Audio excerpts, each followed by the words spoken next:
Yo guys, welcome back to our YouTube channel. I'm back with another banger for you all.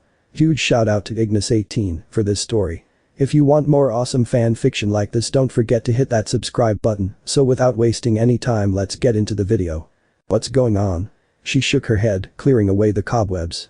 The last thing she remembered was Kushina giving birth, and then… oh no. She looked around frantically, seeing the ruined village not too far away from her and Kushina's golden chains wrapped around her, a multitude of seals on her fur. It's good to see you back in your senses, Kurama. A soft, feeble voice reached her ears from below. Looking down, she saw them. Kushina and Minato speared through by one of her own claws, their baby in front of them, and the Shinigami some paces away, waiting for the deal to be made. She leaned her massive head down, her snout as tall as their bodies. Kushina, Minato, I'm so sorry. A tear left her eye. It's not your fault, big girl, Kushina painfully said, the rasping sound rang in Kurama's ears. That masked bastard better hope he doesn't die soon. Kurama, Minato's own dying voice got her attention. I want to ask a favor of you. Anything, Minato? Watch over our little maelstrom for us, okay? He grinned at her, looking into her eyes. I'll put part of myself and Kushina inside the seal with you, but it will be too little to watch over him as you could. I promise, Minato, the gigantic fox said, closing her eyes. I'll watch over him as if he was my own. Minato nodded at her, unnoticed, before turning towards the Grim Reaper in front of him. Shinigami, in exchange for my soul, seal the nine-tailed fox, Kikbi, inside my son. Shikifjin. She felt the familiar tug of being sealed, just as she felt a little of her friends go beside her.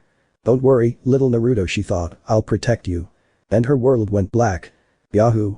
Little 5-year-old Uzumaki Naruto ran through Konoha's snowy streets, his eyes and smile gleeful. There was just something about winter in Konoha. He didn't know if it was how the forests looked after the snowing, the snow itself, the air. It could also be the fact there were a lot less people on the streets during winter. He wasn't stupid. He knew the village's civilians didn't like him for some reason. The shinobi in general didn't have a problem with him, but he noticed the strange looks he got in the streets. Not like he cared much, but sometimes he wondered what he had done to make them dislike him. Even the orphanage's matron had kicked him out last year. He was lucky his Jiji had been there to get him a place to live and some of those masked ninja to look over him. Come to think of it, he hadn't seen the orphanage's matron anywhere since he told Jiji what happened. He wondered where she went. The soft little voice brought him out of his thoughts. Please, leave me alone. It said. It came from the alley on his left. Peeking in, he saw 3 bigger boys picking on a girl smaller than him. Who did these poo heads think they were? Aw, what are you gonna do, monster eyes? Go cry to your clan. The biggest of the group said, prompting laughs from his friends.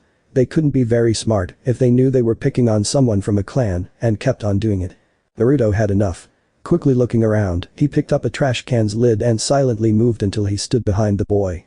Raising his arms, he brought the metal lid down as hard as he could onto the boy's head, impacting with a resounding clang.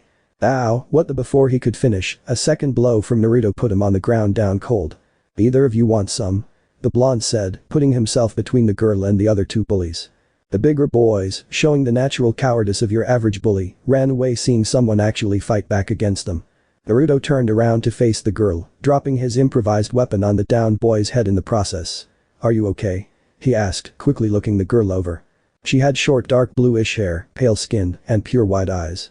Eyes that were watering right now. She nodded mutely before flinging herself at him, crying into his chest. Naruto was freaking out right now. He was 5. He didn't know what to do with crying girls. Unsure, he awkwardly patted her head. There he said, blushing heavily, they can't hurt you now. He put his hands on her shoulder and gently pushed her away, enough to look her in the eye. Are you alright now? The girl nodded. Thank you. She muttered, shivering, something that didn't go unnoticed by Naruto. Now, Naruto was not an idiot. But he was still a 5-year-old boy and they were surrounded by snow, so obviously, his first thought was. Are you cold? He asked, removing his red scarf and putting it around her hands. Here, you can have it. Be seeing you.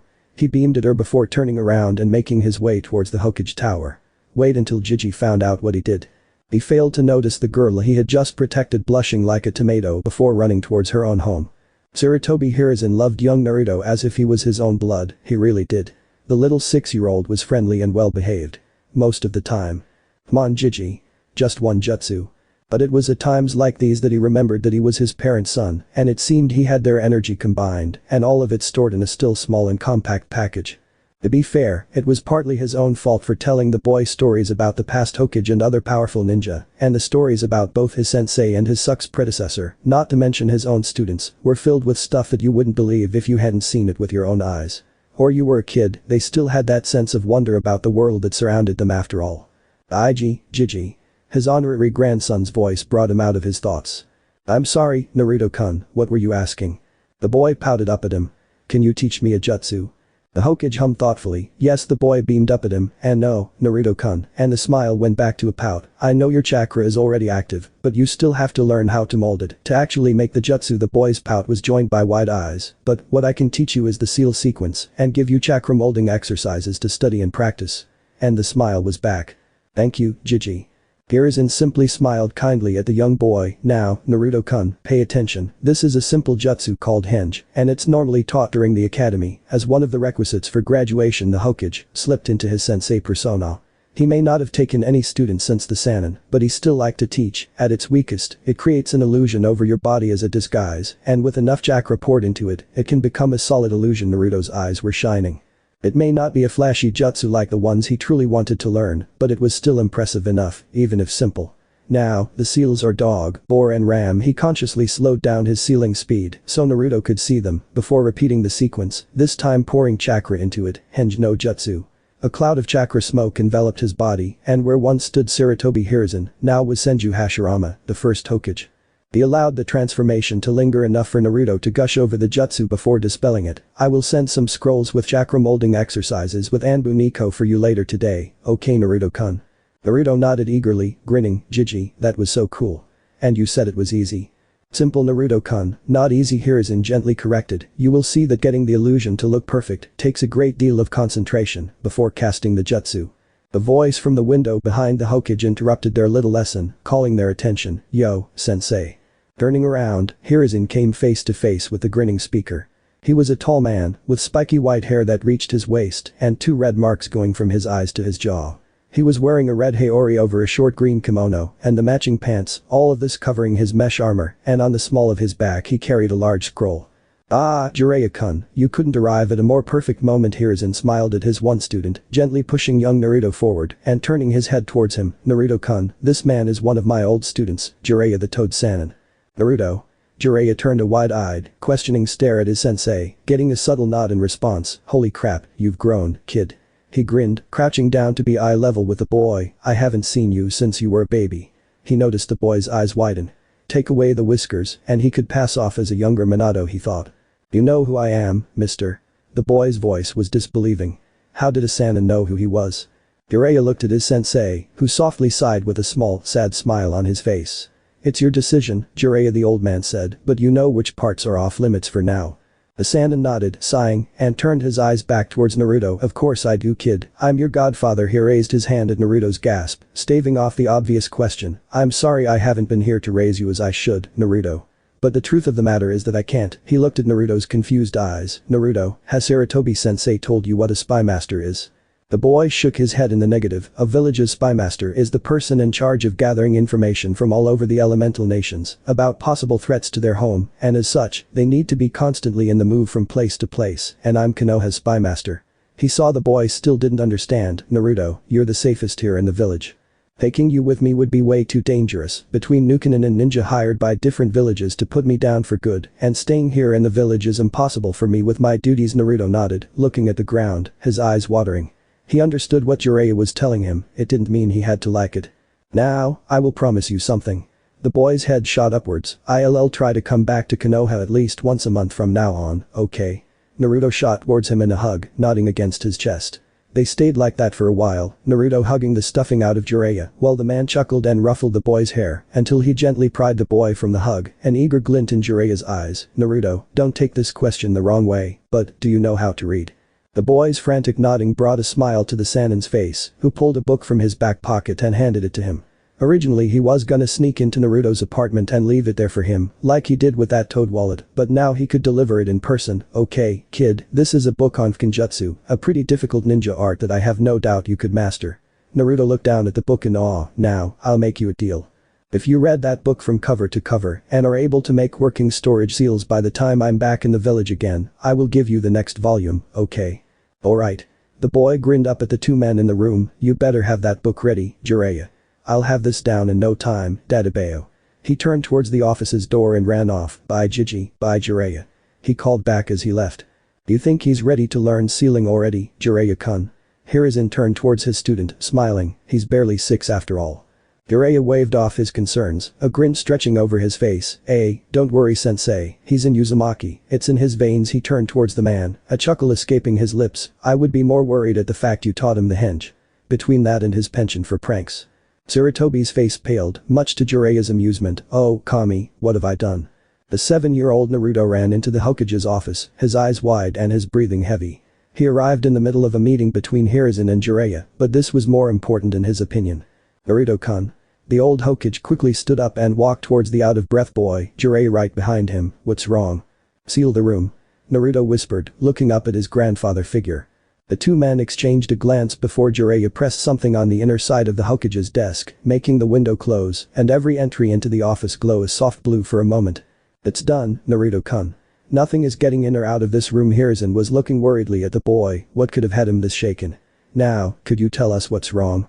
Instead of answering, Naruto closed his eyes and breathed in deeply before 4 small golden chains appeared out of his back. I was practicing using chakra to write a sealing formula by touch, he said, opening his eyes, the chains still floating behind him, when suddenly these things appeared and one pressed its tip against one of my practice scrolls and wrote the seal with my chakra. The conf saw Jiraiya breathed out, turning his widened eyes towards the Hokage. You'll have to tell him now sensei, he needs to know about them. The old man nodded. I agree, Jiraiya-kun, Hiruzen said, a small smile on his lips. Now, Naruto-kun, I want you to pay the utmost attention to what I'm about to tell you and promise me that you won't tell a living soul, other than Jiraiya and me, about it. When the boy promised, the Hokage nodded and walked towards one of the office's walls, opening a secret vault and pulling out a couple of books and a series of scrolls. Very well, Naruto-kun, it's about time I told you about your parents. He turned around, noticing Naruto's eyes widen. I was originally going to wait until you were at least a chunin, since your parents were 2 very powerful shinobi and heroes of our village, but that also means they made many powerful enemies outside of our borders. The awakening of your mother's Kekkei Genkai, however, has made that point moot. You will need to know everything about this to be able to master them after all. And so, between Hiruzen and Jiraiya, they told him all he needed to know about his parents' abilities and achievements, only leaving out a certain fox's whereabouts. They told him their identities, the Yondaime Hokage and Konoha's Yellow Flash Namikaze Minato, and the Red Death Uzumaki Kushina. They told him how they both had been Fūinjutsu masters, apart from their own abilities and other branches of shinobi techniques, Minato being a jutsu creator, while Kushina mastered battle Fūinjutsu and was a Kenjutsu mistress. They told him of how his father had won a war for Konoha by himself using only 2 techniques he himself created, of how his mother had earned her moniker by decapitating every shinobi in an enemy stronghold by herself, taking their heads to cash in their bounties. And these, Naruto-kun, Tsurutobi said once they were done, signaling toward some of the things he had taken out of the vault, are their journals and note scrolls. I'm also adding Senju Mito's notes on Kenjutsu to them. He signaled towards a set of scrolls with a spiral symbol on their ends. She was your mother's great aunt and had access to the chains as well, so her writings could prove useful to you. Naruto didn't say a word, numbly walking forward and picking up the books, one in red and with Kushina's name engraved in gold on its cover. The other yellow with the kanji for storm engraved in black. Pocketing them, he turned towards the 2 men in the room with him, moving so fast towards them they wondered if he had learned the shunshin from someone already, and hugged them with all his might. Thank you, he said, tears of joy falling from his eyes. I will keep my promise and won't tell anyone about it. I'll become the best shinobi I can and make them proud, Dadabeo. Okay, you lot, settle down. Iruka looked over the latest batch of first years, noticing an empty seat near the end of the classroom. Seems someone is Ru. Sorry for the delay, sensei. A voice from the door called his attention. Hokage Jiji wanted to give me something before class started, but we started talking and lost track of time. Ah, right, Naruto. Iruka nodded, signaling for the blonde to come in. Don't worry, you're only a couple of seconds late, just don't make a habit out of it, okay? At the boy's nod, he pointed him forward. There's a seat beside Hinata, over there. Hinata, could you raise your hand? Naruto nodded and walked towards his seat, studying the girl he would be sitting with. She looks kind of familiar. Isn't she? His eyes widened in realization. You haven't changed much, have you? He whispered to her as he sat down, giving her a smile. He recognized me. Hinata gushed inwardly. Okay Hinata, this is your chance, don't ruin it. Outside, her cheeks simply went scarlet. Hello.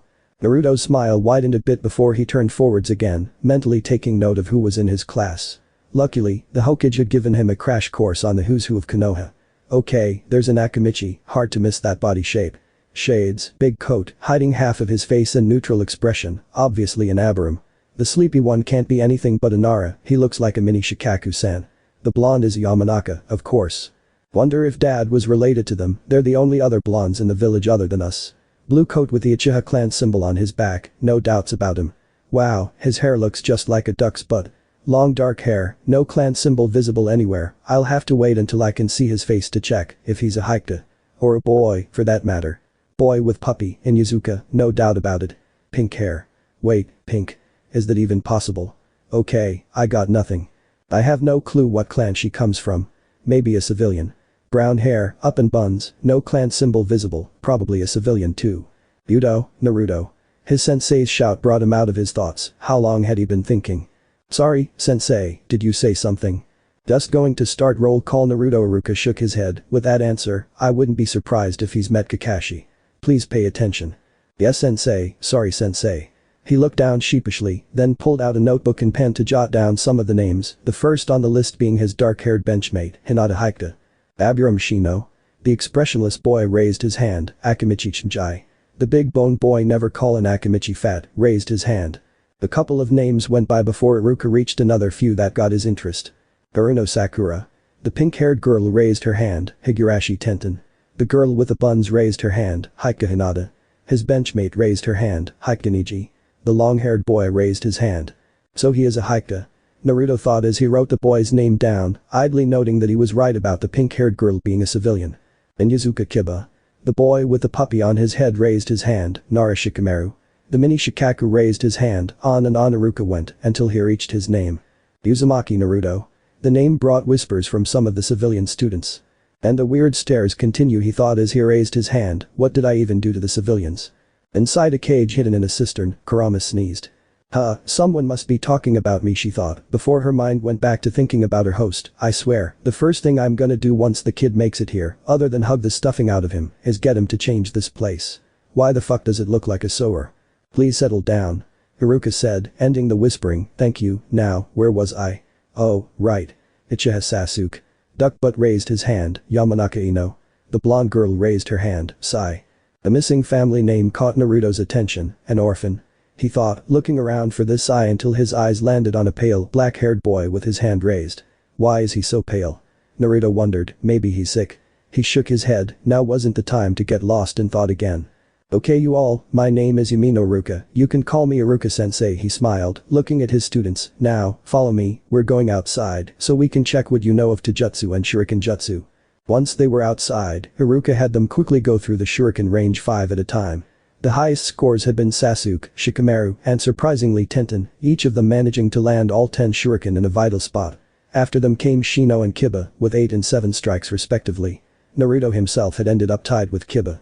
Then, they had moved on to sparring matches. Iruka had placed them facing each other in the same order as the roll call. Jai and Shino's fight had been quick. The Akimichi clan had a focus on Taijutsu for their techniques after all, so it wasn't that surprising. And Sakura and Tenten had surprisingly both ended up out of breath before one of them could win, though Tenten explained that she was more used to weapons than Taijutsu, while Sakura didn't seem to have much practice. Naruto hadn't really paid attention to the other fights. The one coming up, though, had him interested. Hinata, Niji, step into the circle. As Jiji had told him about the Haika's Jiken and how it made it a very bad idea to piss off a trained Haikta, so it was understandable that he would be very interested in seeing someone fight with it, even if they were his age. Iruka looked between the two Haika. Now, you two, I know the Jiken only works to its fullest if you're using your Byakugan, so you will be allowed to activate it, but he looked at both with a stern frown. I don't want to see you use chakra on your strikes, am I clear? Yes sensei. Hinata said softly, while Niji limited himself to a curt nod. Very well, do the seal of confrontation. The kids raised their index and middle fingers of one hand, Hajime. Byakugan. Came the twin cries, the veins around the kids' eyes bulging as they sunk into their battle stances, Niji quickly launching himself at Hinata. Naruto's eyes widened at the ability on display. You didn't need to be an expert to know these two had had their families' Taijutsu style hammered into their heads and bodies. Niji's motions were vicious and precise, every single hit seeming to have all his strength behind it, while Hinata's were soft and graceful, and she seemed to hold back, scared of actually hurting him. When it came to their dodging though, their roles seemed to inverse. Niji was stiff and would prefer to take a body hit to get one of his own in, while Hinata seemed to dance around her relative's jabs. But in a Taijutsu match, no matter how well you dodge, if your strikes lack strength behind them, you have no chance. And Hinata was quickly made an example of this, being taken down to one knee by her cousin's powerful jabs. Hinata-sama, the boy spat out, the honorific dripping with venom. This is the unalterable difference in strength, the distinction that separates the elite from the failure. He smirked down at her, seeing her struggle to stand up. Niji, stop, Hinata is down. Iruka called out to him. The boy didn't seem to listen, too busy gloating over his downed cousin. This is the unchangeable reality. From the moment you were put against me, your defeat was inevitable. So focused he was on speaking down to the girl, he didn't notice Iruka still calling at him to stop, nor the blonde behind him starting to drill holes on his head with his glare. The only possible outcome was your present despair. Such a disgraceful heiress, to become a Kenichi isn't your destiny. He pulled his arm back and charged chakra on the tip of his fingers. Now, stay still, will you? And with that, still ignoring his sensei's cries for him to stop, he launched his arm forward. Just as four thick golden chains shot towards him and wrapped around his limbs, lifting him off the ground. What? He ground out, looking at his restrained extremities, the rest of the class staring in awe. I'm pretty sure Iruka-sensei told you to stop, a lot of times, actually. Came a voice from the chain's source, so you better stop, Dadabeo. Thank you, Naruto. Iruka breathed out, walking forward and taking a hold of Niji. I can take it from here. Protection for the main house, I see. Niji said, a scowl on his face. I don't know what you're talking about. Naruto retracted his chains, keeping them at the ready floating behind him, just in case. I'm just protecting a friend from someone that doesn't know how to follow orders. Naruto is right, Niji. Iruka frowned at the long-haired boy. You'll be having detention with me after classes are over. He turned an inquisitive stare towards the blonde boy behind him. Now, Naruto, could you tell me, what in the world are those? He signaled towards the floating chains.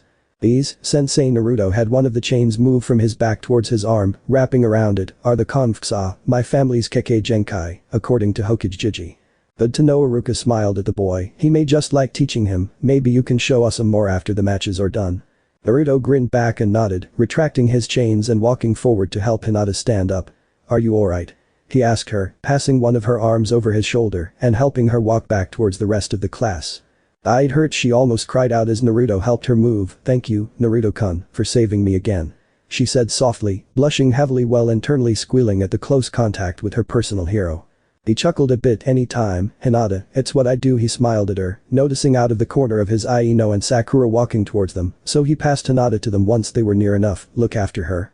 Definitely, Naruto. Ino nodded at him as she and Sakura moved to help Hinata stay upright. What you did was nice, and those chains of yours look so cool. She gushed, looking him in the eye, while Sakura and a blushing Hinata nodded beside her. Say, want to meet me and Sakura in the park to play after class? You too if you're feeling better, Hinata. Sure. Naruto beamed at them, his eyes quickly moving towards the hurt girl. Will you be okay, Hinata? Why yes, don't worry, Naruto-kun, she said, her voice coming a bit stronger now, and thanks for the invitation, Ino-san, I'd like to very much. She shot the blonde a small, shy smile. Hiba, Shikamaru, it's your turn. The group of four had started talking among themselves, not paying much attention to the matches going on. Seriously, Hinata. Ino was looking at the wide-eyed girl, confused. What's that guy's problem with you? Aren't you two related? Niji Nai-sen's my cousin, but… Hinata went silent for a bit after that, conflicting emotions flying through her face. He thinks I'm a failure, she said at last, pinpricks of tears appearing at the corners of her eyes. I'm the Hika heiress, but I'm the weakest Hika. Even the younger kids are better at the Jiken than I am. He's a prodigy, and compared to him I may sob rack through her, the tears starting to flow. Hey, Naruto approached her. He dare not hug her in case it could hurt her more. I don't know who was the idiot that told you were weak, but you don't need to be a taijutsu expert to see you were holding back. Hinata's wide eyes shot towards his own. You don't like hurting people, do you? He asked, getting a shaky nod in return. So you hold back to not hurt people. You knew he was better at fighting than you, and still went in with your head up. If that's not strength, I don't know what is. Sakura and Ino nodded beside her, agreeing with him and startling Hinata even more. Why you think I'm strong? Of course. Naruto beamed at her. I mean, yes, you're shy, and your hits may not be that strong yet, but inside you're stronger than a lot of people. You just need to let that strength come out. Hinata's eyes started to water once again, her tears conflicting with the blush on her cheeks. And I don't know about Ino and Sakura, but I sure will help you do it. Of course we will help. Sakura chimed in, Ino grinning on Hinata's other side. I hate how much he insulted you, and I definitely want to see him eat his words. There you have it, Hinata. Naruto nodded at the other two girls. We'll help each other become strong, Dadabeo. Naruto, Sasuke. Step into the circle. Seems it's my turn. He grinned at his three new friends before making his way towards the circle. Wish me luck.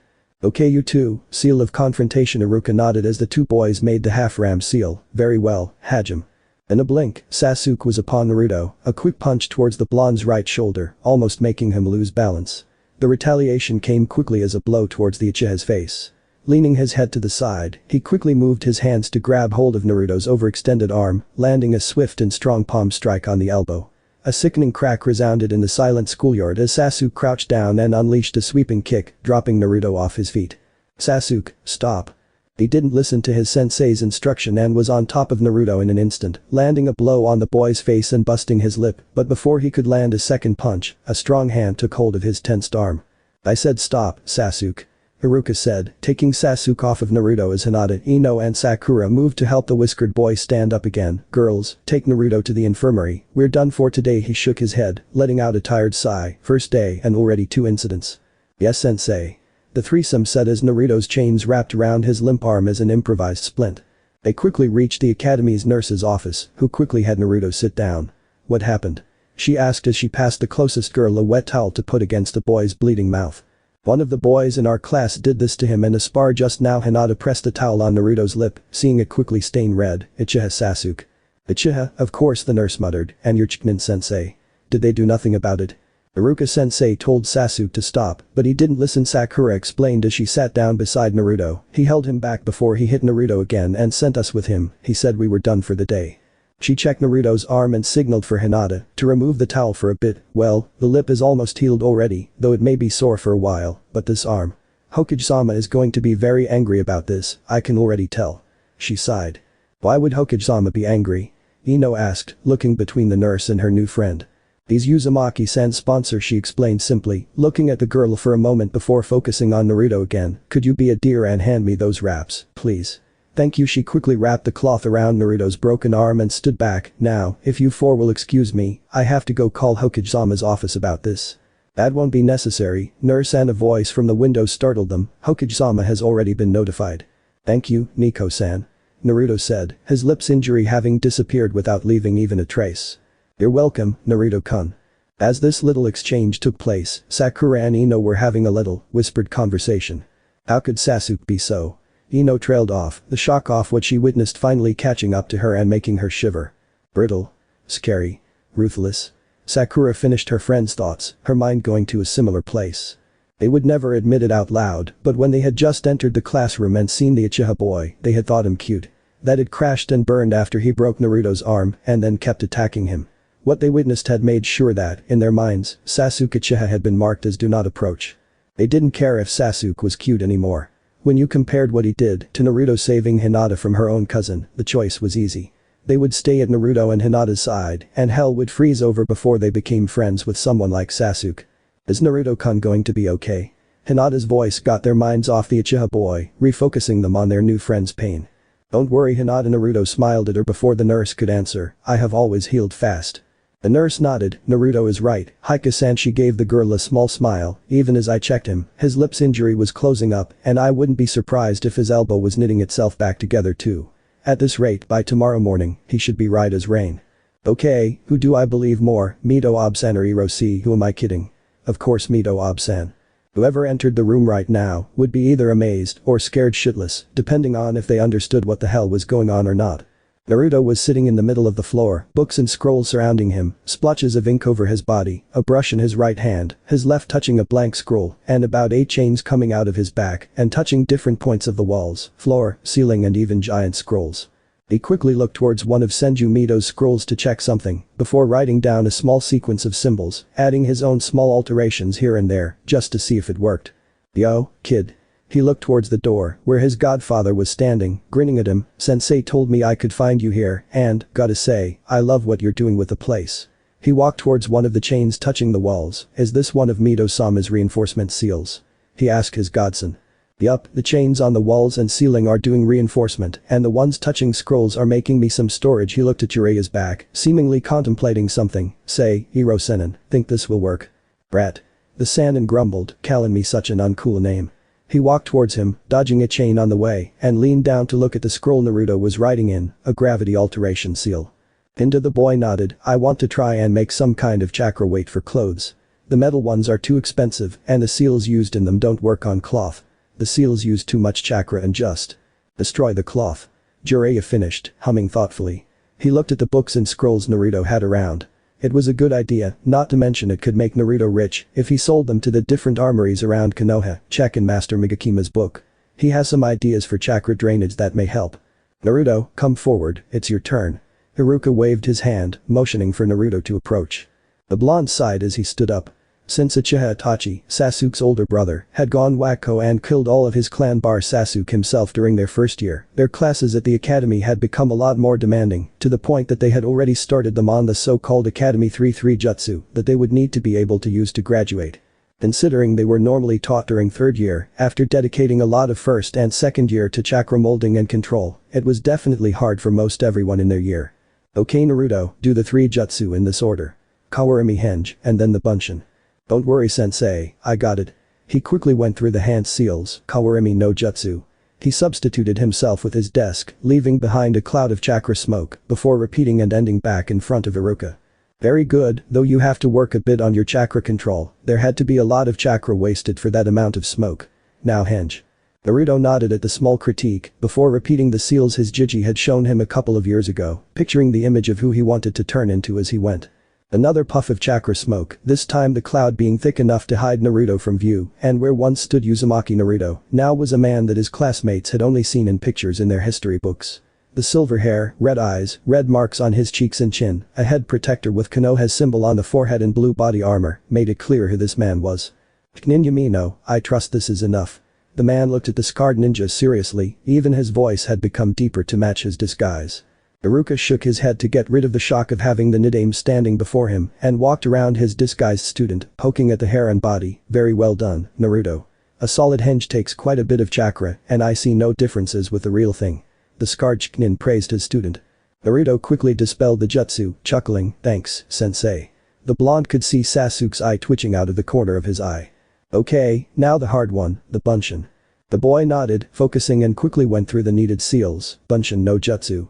This time the cloud of chakra smoke was big enough to cover the whole room. Someone open the windows please. Iruka managed to cough out, waving his hand in front of his face to clear some of the smoke away. Once they had gotten rid of the smoke cloud, Iruka directed his eyes towards where Naruto was, his jaw falling to the ground at the result of the blonde's jutsu. 2 ill-looking clones were laying on the ground beside Naruto, twitching every few moments. The whiskered blonde and the scarred Chunin exchanged a look, one sheepish, one disbelieving. Too much chakra? Okay, this is the last time I have ramen as a midnight snack. The 9-year-old blonde looked around him, bewildered, where the hell am I? Wherever it was, it looked like a sewer, and since there wasn't any other path except a hallway in front of him, Naruto shrugged and started to walk towards wherever that hallway led. After a while, he reached what looked like the sewer's cistern, but didn't have time to look around before a cry of "You're here!" reached his ears, and then his face was covered in breasts. Okay, so let me get this straight. Jiraiya was massaging his temples while his sensei stared at nothing, still processing what they had been told. About an hour ago, just as he had been coming through the window to talk with the old man, Naruto had come in at a run and asked the Hokage to seal the room, that he had something extremely important to discuss with them, and that it involved his parents. Hiruzen, of course, had quickly done as Naruto asked, just in time for a very small kickbee to pop up on the kid's shoulder and ask that they heard what it had to say. From there, it had quickly devolved into Kurama, as she had said she was actually called, explaining what had actually happened the night Naruto was born and she had been sealed inside him. There had been tears, shock, anger, and then thoughtful numbness as she told her tale. "You," he pointed at Kurama, "were taking a nap while still sealed inside Kushina when she was giving birth to Naruto, then you were basically ripped out from your bed and put under a jinjutsu by a masked man with a Sharingan." The fox nodded. "Then, through that jinjutsu, this man ordered you to attack Konoha, against your will." She nodded again. "After a while, you came back to your senses, thanks to Kushina's chains putting enough seals on you to disrupt your chakra and break the jinjutsu, and promised Minato and Kushina to watch over Naruto." Kurama nodded yet again. "Do you understand how crazy that sounds?" "I believe her," Hiruzen said, much to Jiraiya's shock. At his student sputters, he decided to elaborate. Mito-sama always told Hashirama-sensei that the Kyuubi wasn't evil, just mischievous, and Kushina confirmed the same to me and Minato during her teen years. He could see Jiraiya was still a bit disbelieving. It also fits with what Minato told us in his last moments, how a man identifying himself as a Uchiha Madara had attacked them and ripped Kyuubi out of Kushina. I don't know if he was actually an Uchiha. All things considered, Kurama spoke up, getting their attention back. I know how you humans can swap your eyes for someone else's without much problem. Hiruzen nodded at that. She wasn't wrong. If I recall correctly, one of Minato's students had one of his eyes replaced for a Sharingan, didn't he? Yes, had a Kakashi. Hiruzen confirmed for her. His Sharingan was gifted to him by a dying comrade, Uchiha Obito. That doesn't matter much right now, Jiraiya butted in, looking directly at his godson. The question is, how did you two end up meeting, Naruto? Oh, I just had some ramen as a midnight snack and woke up in what Kurama-Abasan called my mindscape, he shrugged, before turning towards Hiruzen. Jiji, do you know why my mind looks like a sewer? Are you sure this is a good idea, Naruto-kun? A worried 9-year-old Hinata asked her blonde friend. Her eyes quickly drifted towards the man standing beside him and the girl sitting on a corner of the room. Absolutely, Hinata-chan. Naruto smiled back at her, calling upon his chains. Thank you for allowing us to try this in your family's dojo, Hiko-sama.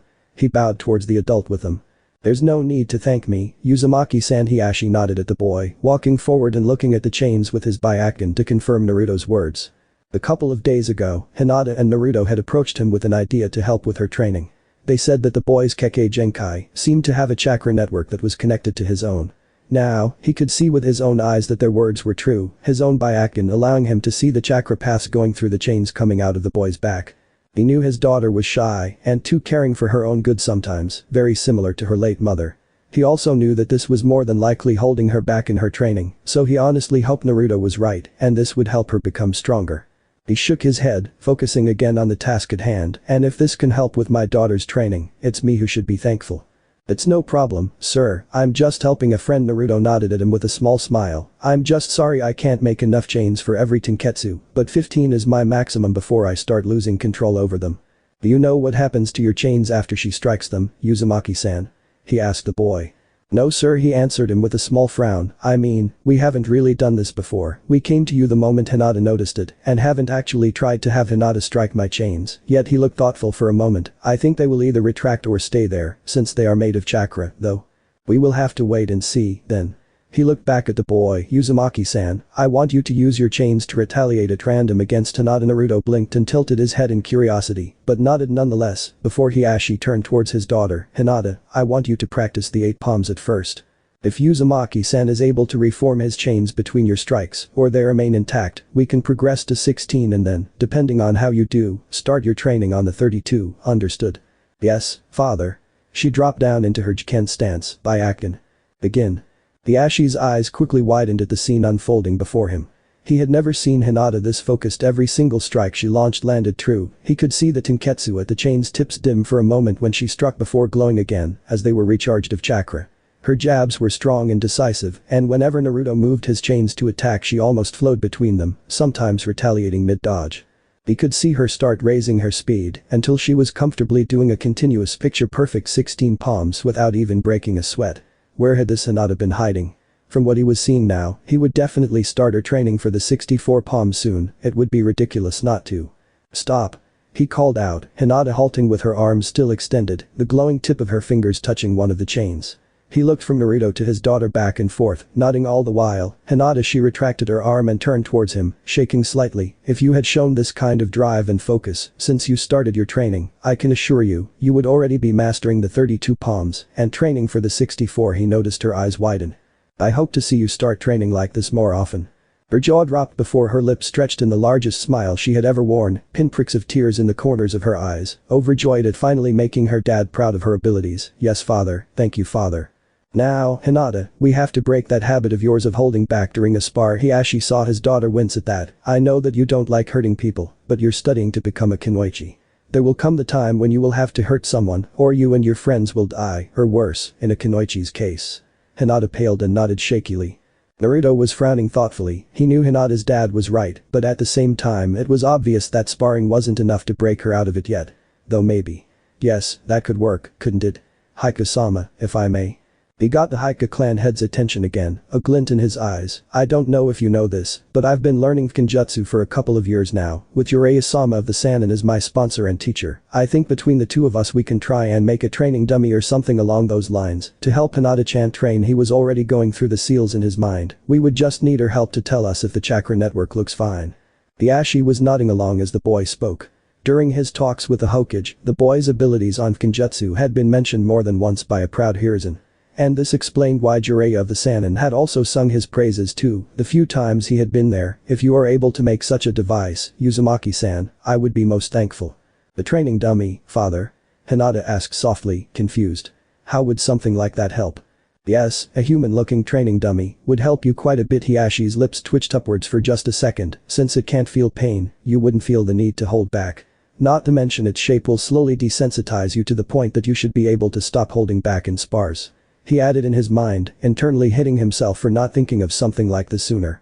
It would be a great training tool going forward, even for the next Haika generations. Why hadn't they invested on something like this sooner? The elders, of course. Those old men were so stubborn when it came to tradition, they couldn't see the harm those same traditions were doing to their clan as a whole. As they were speaking, they didn't notice the younger girl in the room with them quickly darting her way towards Hinata until she was right next to the older girl, wrapping her arms around her legs and burrowing her head on her midsection. "En-chan, that was so cool." The little 4-year-old gushed quietly, looking up at her big sister's face. "How come I have never seen you like that?" Hinata smiled down at her sister's sparkling eyes. When was the last time she had felt so at ease around her own family? "Because every time you have seen me train, Hanabi-chan, it's been against either you or father, and I care too much about you to hurt you, even a little, and yes father, I know I couldn't even approach you if we were fighting seriously."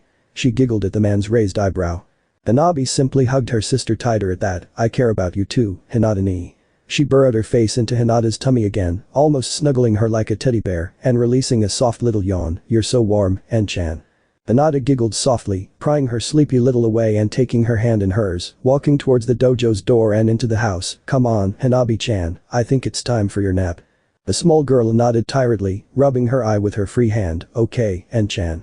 The Ashi looked at his daughters leaving the room before turning towards the boy still with him in the dojo. "See why I said I would be the one being thankful, Uzumaki-san." He softly shook his head. "I haven't seen my eldest daughter this happy since before my wife's death." "Yes, well," Hiashi picked up on the boy's unsure tone. "I think I may know why, and it has a bit to do with her training." "Explain." His voice came harsher than he wanted, but right now he didn't care. "Look, Haika-sama, since our first day at the academy, Sakura-chan, Ino-chan and me have been trying to help Hinata-chan get more confident and helping her train." Naruto scowled at the ground before turning back towards Hiashi, a serious frown on his face. "But every time we seem to be getting her out of her shell, Niji comes and puts her down, spews out some stuff about fate and her never improving in her life, and we have to start from scratch again." Hiashi let out a deep sigh. His nephew was considered a genius by the clan, but he had noticed the boy's hatred and resentment, and now hearing that he was part of the reason for Hinata's confidence issues. "Thank you for bringing that to my attention, Uzumaki-san. I will see what I can do." Naruto bowed down. "Alright Haika-sama, I'll get going now. I have to see if Uraya-sama is in the village to get started on that training dummy." The Ashi nodded at the boy. "Very well, Uzumaki-san, and in the name of the Haika clan, I thank you for the help you have provided my daughter with and what I'm sure you will continue to provide." "I told you already, Haika-sama, I am just helping a friend, Dadabeo." Naruto grinned at the man before running out of the dojo. Hopefully Iro-sennin would be with his Jiji. The Ashi shook his head, a small chuckle escaping his lips. Now that he was alone and could let his stoic mask fall for a bit, he's definitely his parent's son. The 10-year-old Naruto was once again standing in the Haika head's private dojo, only this time he was alone with Hiashi. The older man had decided that, as thanks for helping Hinata with her training to the point she no longer shied away during a spar, he would instruct the blonde boy into jutsu as well as he could. He may only be able to teach him the basics of the Jiken, and he wouldn't be able to use any of the actual techniques to block the Tenketsu, but having known the boy's parents, he was more than sure that would be enough for Naruto to build from. "So you fire chakra from your fingertips?" the boy asked, looking at the man's glowing hands. "An oversimplification, but yes. Don't try it, Naruto-san. With how spotty your chakra control is and the sheer amount you have available, I don't doubt you could end up blowing off one of your fingers." "I know, Hiashi-sama, but what if I did this?" Naruto pulled his arm back, preparing himself to launch a punch at the basic training dummy in front of them. Closing his fist, Naruto channeled what for him was a small amount of chakra and what most Chunin would call about half of their overall reserves, getting a bright blue glow on his hand before launching his punch forward. The Ashi's eyes widened while Naruto's lips stretched on a wide grin. He had launched that chakra charge punch from the same distance you would normally throw a kunai, and it had been enough to completely obliterate the dummy and leave a pretty well-sized dent in the wall behind it. Oh, by the Hokage's ancient family jewels, that's all Kushina. Naruto-san, I think I would be better off training you to strike without using your chakra. About the training dummy. The Ashi waved him off, don't worry, it wasn't one of yours, these can be easily replaced. He took the standard Jiken stance and motioned for the boy to do the same, now, try and mimic my movements. Iruka sighed, he still wasn't sure this was a good idea, but he honestly hoped it wouldn't be a repeat of last time. Naruto, Sasuke, step into the ring. He hadn't put the two boys against each other since their first spar 2 years ago, worried that Sasuke would just repeat his actions, but he hoped time and experience had dulled the brutality he had shown that day, at least a bit. Noticing the two 11-year-olds standing and waiting for instructions already, he shook his head and got his mind on the moment again. Okay, seal of confrontation, Hajime. Just like last time, Sasuke launched himself towards Naruto in less time than it took to blink. But that's where all similarities to that fight ended. The moment Iruka had cried the start of the spar, Naruto had quickly moved his arms into a stance he had perfected with Hiashi's help. Left arm in front of him, bent upwards at the elbow and with his hand extended, his right hand resting on his left bicep and his body standing straight. To most eyes, he looked wide open for a hit. They would soon learn their mistake. Sasuke opened up with a high kick, Naruto simply flowed around it. His following right hook was quickly and efficiently parried to the side. Left kick to the ribs. Naruto tilted his body aside. Right punch to the neck. Naruto parried it without even trying. That's how their whole spar went. Every attack Sasuke launched, Naruto easily dodged or parried, never sending a hit of his own, seemingly waiting for something. And then that something happened. Sasuke's irritation at being unable to land a hit boiled over, sending an overextending right towards Naruto, who leaned to the side to dodge and grabbed a hold of his forearm and pulled, forcing Sasuke forward right as he thrust his right palm out, right at Sasuke's chest. Letting go with his left arm, he watched as the Uchiha was launched backwards and landed on his butt on the ground, the breath knocked out of his lungs. Hinata's eyes widened in shock as Niji's narrowed in annoyance through the fight. They may not have known the stance Naruto started in, but the way he parried and dodged had looked familiar, and Hinata could swear she had seen her father do some of those same moves before while teaching her, but that hit. That was extremely familiar to them. Did Naruto-kun just out Uchiha and Uchiha? Hinata wondered, how did he learn to do that? Okay, you two, good match. Iruka called, a small grin on his lips. The victor is Naruto. He looked towards the Uchiha, seeing him still struggling to regain his breath. Naruto, could you help Sasuke stand up so you two can do the seal of reconciliation? Oof. Ino hit the mat with a thud, her body giving up under her. Hinata-chan wins, again. Sakura shook her head with a grin from the sidelines, sitting against one of the walls. The three girls were in the Heike head's private dojo once again. Normally, a certain blonde-haired boy would be with them, but that week, Jiraiya would be in the village, and as such, Naruto had to make the most of his presence for help with his Fūinjutsu practice. You lasted longer this time, Ino-chan. Hinata giggled sheepishly as she deactivated her Byakugan, looking down at the blonde girl. Ino grinned back, trying and failing to raise her head up. Yeah, but not all of us have a clan that specializes in jutsu. Now, could you help me move? I can't feel my body again yet. She chuckled, embarrassed. The blue-haired girl's giggles increased as she leant down and passed her friend's arm over her shoulder, helping her stand. Seriously, Hinata-chan, what happened to the shy girl that wouldn't hurt a fly? Sakura laughed, walking towards the other two and helping the Heike move the downed blonde towards the wall. I think all three of us know the answer to that, Sakura-chan. Hinata smiled wistfully, similar smiles making their way to the other two's faces. Naruto-kun has been good to us, hasn't he? Yup, Ino nodded emphatically. I mean, he's so nice and caring, and his hugs feel great, and those whiskers of his are just so cute, she gushed, prompting giggles and blushes from her friends. It wasn't a secret among the three girls that they all shared a crush on their blonde-haired friend. It wasn't surprising, considering they spent a lot of time with him, either training, sparring, or just being 11-year-old kids. They didn't let the fact that they all liked the same boy come between them though, they cared too much for each other to let that happen. He's also the only one of us that can win against Hinata-chan. Sakura grinned, seriously, that Yuzuto of his is so cool. Wonder where he found out about it. Both girls saw Hinata blush and look at the ground, poking her fingers together.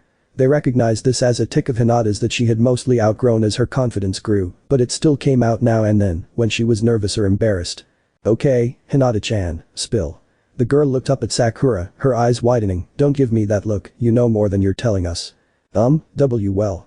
Hinata stammered, Naruto-kun kinda. Created that still with Fathership. Excuse me, what Ino's jaw dropped in shock, did I hear you right? Naruto-kun created an entirely new style. And not from scratch, Ino-chan. Hinata shook her head. Father taught Naruto-kun the basics of the Jiken and helped him modify the stance into the one he uses, then sparred with him to help him create strikes and blocks. She started poking her fingers together again. Father says that the Izudo is still too rough to be called a style, and for now they are treating it as a variant of the Jiken, until Naruto-kun can get it to Jutsu Master's help to finish it. And just when I thought Naruto-kun couldn't get any cooler, Sakura shook her head, her blush coming back full force. He really is one of a kind, isn't he? Yeah, Hinata sighed out dreamily, before her smile melted into a frown. I'm not sure how we can get him to notice us in that way though. Itch the jacket next year, and you're done. Ino smirked at the dark-haired girl. Seriously, Hinata-chan, we're 11 and you already need a bra. Ino-chan.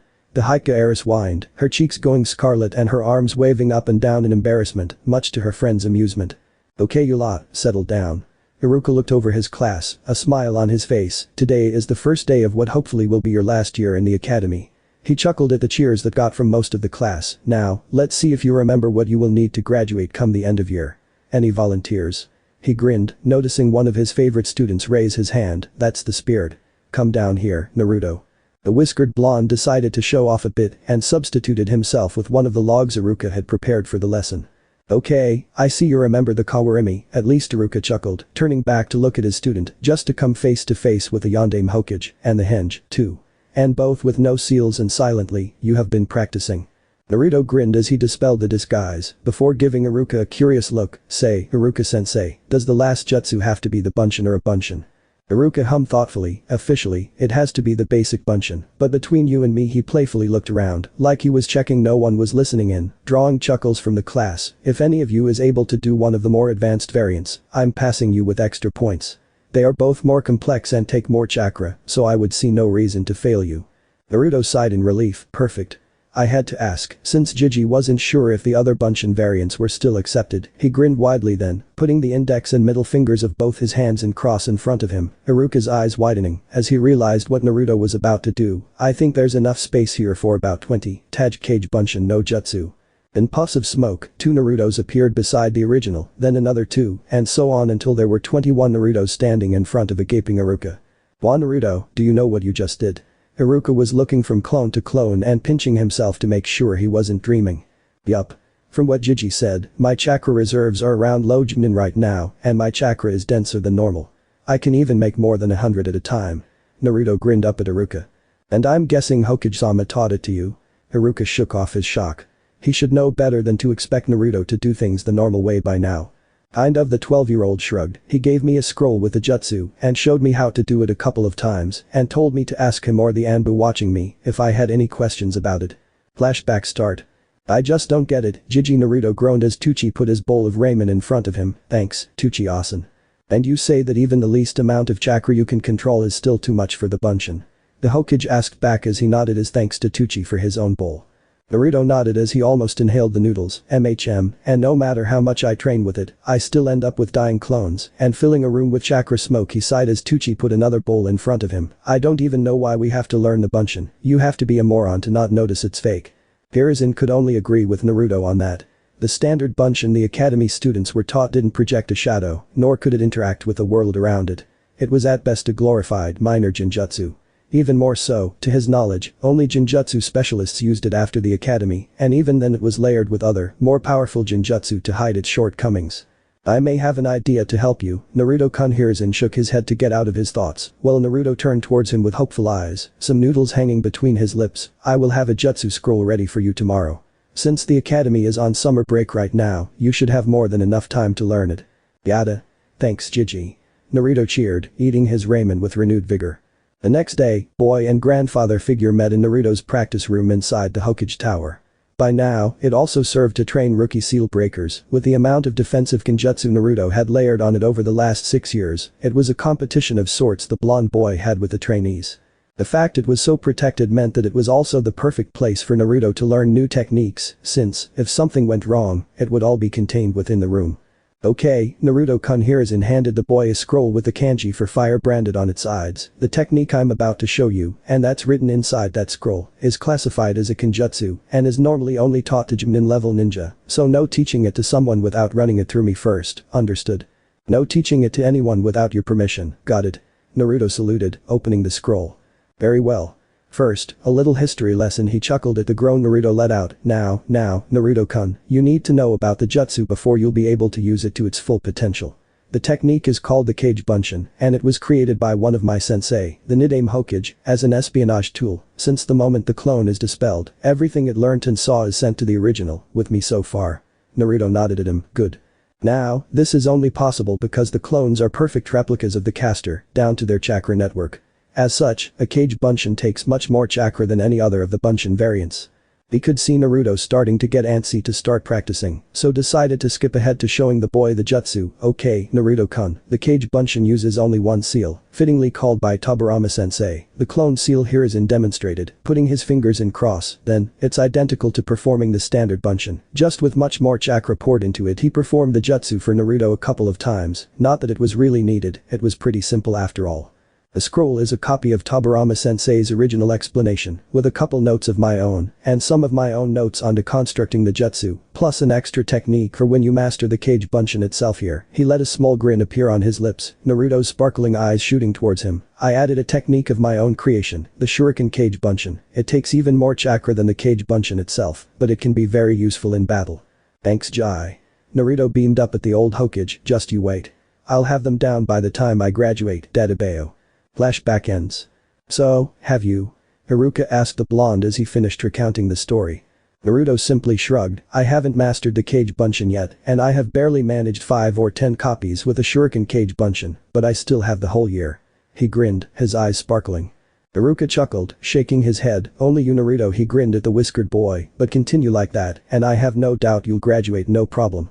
Naruto quickly barged into the classroom, grinning, his ensemble drawing more than one pair of eyes. On were the simple shirt and pants he used to wear to class every day. They had been replaced by a high-collared, short-sleeved black coat over a mesh shirt, the Uzumaki clan symbol sitting proudly on the coat's left shoulder, his hit-ia tied around his head. Around his hips, an orange cloak was folded and tied up by a black rope, covering his thighs, and a pair of black pants. Standard duty shinobi sandals were on his feet, while on the small of his back hung a scroll that must have been around half his size. He quickly made his way to where his 3 friends were sitting, Hinata having saved him a spot beside her. Hi Naruto-kun.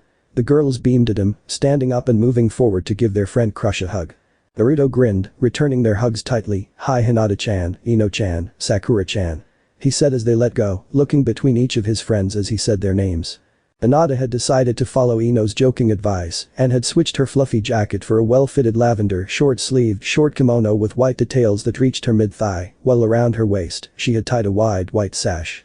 Black thigh-high Tola socks covered her legs, black shinobi sandals on her feet. She had kept her midnight blue hair short, still in her Heim cut, with her hit-ia tied around her neck. Ino had opted for a dark purple sleeveless top and a matching skirt with slits on its sides, so as to not restrict her movement, her hit-ia tied around her hips like a belt. Wrappings could be seen tied around her legs, all the way up her exposed midriff. Her blue shinobi sandals and light gray arm warmers completed her outfit. Her platinum blonde hair was kept up in a high ponytail, a long lock left free from its binding, going down the right side of her face. Sakura, for her part, was wearing a dark red long-sleeved shoulderless t-shirt, her shoulders being covered by a black shoulder cape with short sleeves that just met the t-shirt's own and went about an inch up, hugging her neck. On her hands, she wore a pair of light gray fingerless gloves. Her pants, the same shade as her gloves, hugged her legs tightly. A black pouch and white bandage was tied around her right thigh, with a pair of black shinobi boots going up her shins and over her pants, a light brown belt tied around her hips with a pouch on her left side.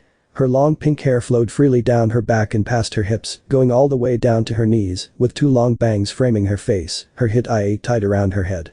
You 3 look great as always. He beamed at them, drawing blushes, before he got a pondering look on his face, although he moved until he stood behind Sakura, taking a long strand off the rope around his hips and cutting it off with a kunai, before carefully tying his friend's hair up in a high ponytail similar to Ino's, just a bit messier, there, so it doesn't brush the ground when you sit down, Sakura-chan. He smiled gently at her. Thank you, Naruto-kun. She returned his smile, before leaning over and pecking his cheek, drawing a blush from both of them, and giggles from the other 2. As she got her giggling under control, Ino looked curiously at the large scroll tied to her fellow blonde's back. Say, Naruto-kun, what's with the scroll? Naruto quickly untied it as they sat down again, showing it to the girls. Iro-sensei said that, as a Fūinjutsu user, I should get used from the start to carrying scrolls, brushes and ink around, and recommended something like this. He opened it and showed its contents to the girls. 6 different seals having been drawn in it, they are all storage seals, and each has something different inside. He started pointing at each. That one has inks, the next has scrolls, then brushes. The one after that has shuriken, the one beside the shurikens has kunai, and the last one is for standard survival equipment. You know, a tent, a sleeping bag, some food, that kind of thing. As they were speaking, Iruka had made his way into the classroom and was looking over the class, a small bittersweet smile on his lips. Damn, I'm gonna miss these kids. Okay you lot, settle down. He grinned at the class. Let me start by saying I couldn't be any prouder of you all, and that I know you will make outstanding shinobi and kinmoichi. At least, if you pass your Jimnin-sensei's test, that is, so wear your hit. I ate with pride. He chuckled at the cheers from the class, signaling with his hands for them to pipe down. Now, that said, the teams this year will be a little different. He could easily pick up on his students' unease, so quickly explained his meaning. You see, Hokage-sama thought it would be a good idea to expand the genin teams a bit, but he needed to give it a test run before making it permanent, and since this class is a bit larger than normal, he decided this one would be perfect to give it a try. He grinned at the relieved faces around the room. Now, I'll start reading out to which team each of you was assigned. They are not up for debate, since they were especially picked by Hokage-sama, with some input from the academy's staff and the team's Jimnin-sensei. Team 1 will be Naruto, Hinata, Ino and Sakura. Mostly tuned him out as he read off the teams, simply letting their eyes wander over the people named. They were all middle of the pack when it came to their class, with some of them being in the poorer ends. They were also all civilian students that didn't have friends from a clan to help them train, like Sakura had, or parents that knew their way in a fight and around weapons, like Tentans.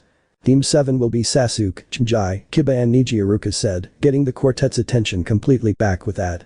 A fully male team was pretty rare after all, the fact it was only clan members making it rarer still. Team 8 will be Shikamaru, Sai, Shino and Tenten. They could easily hear Shikamaru mumble troublesome when his name was called, prompting chuckles from them. And Team 9 will be Naruto, Hinata, Ino, and Sakura. Iruka gave them all one last smile.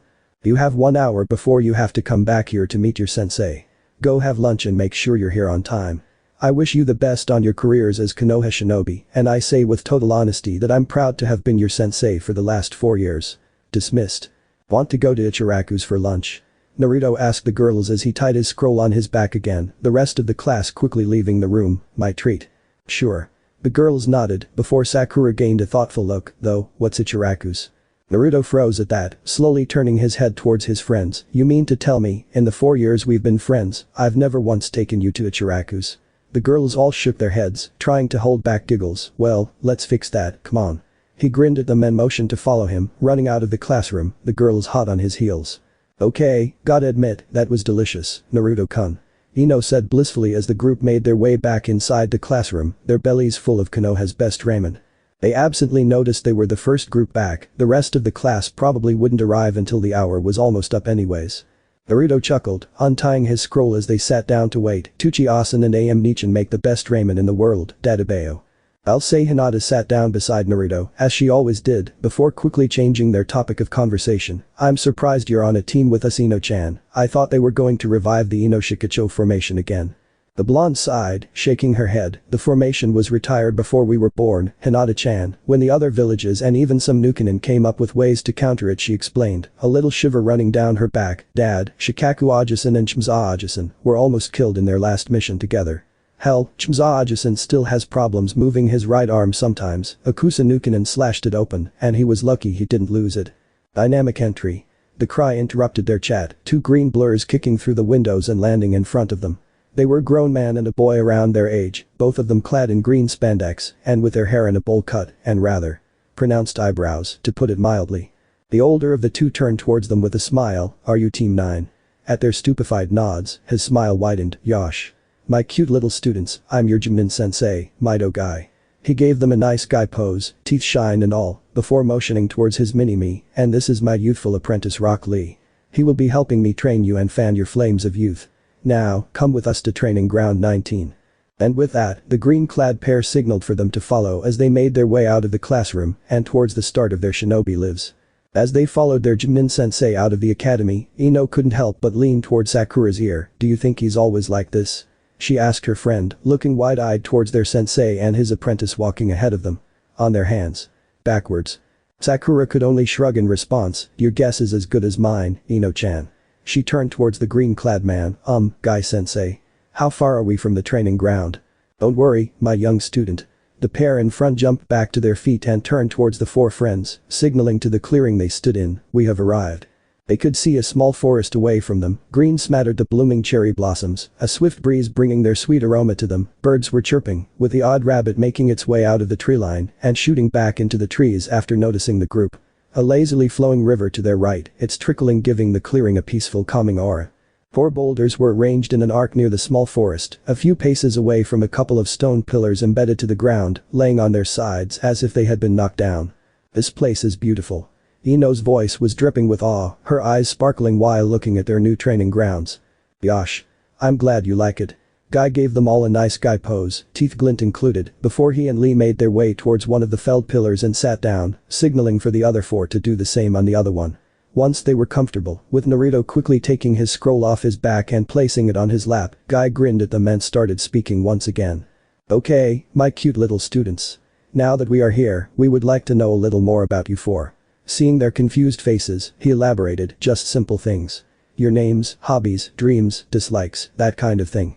He saw they were still a little dubious. Tell you what. My apprentice and I will go first. He gave them another grin and thumbs up. I am Mito Guy, Konoha's green beast and Taijutsu specialist. In my free time I enjoy training and sparring with my eternal rival. I dislike cool and hip attitudes and shameful smut books. And my dream is to train my students to be the best they can be and achieve their dreams.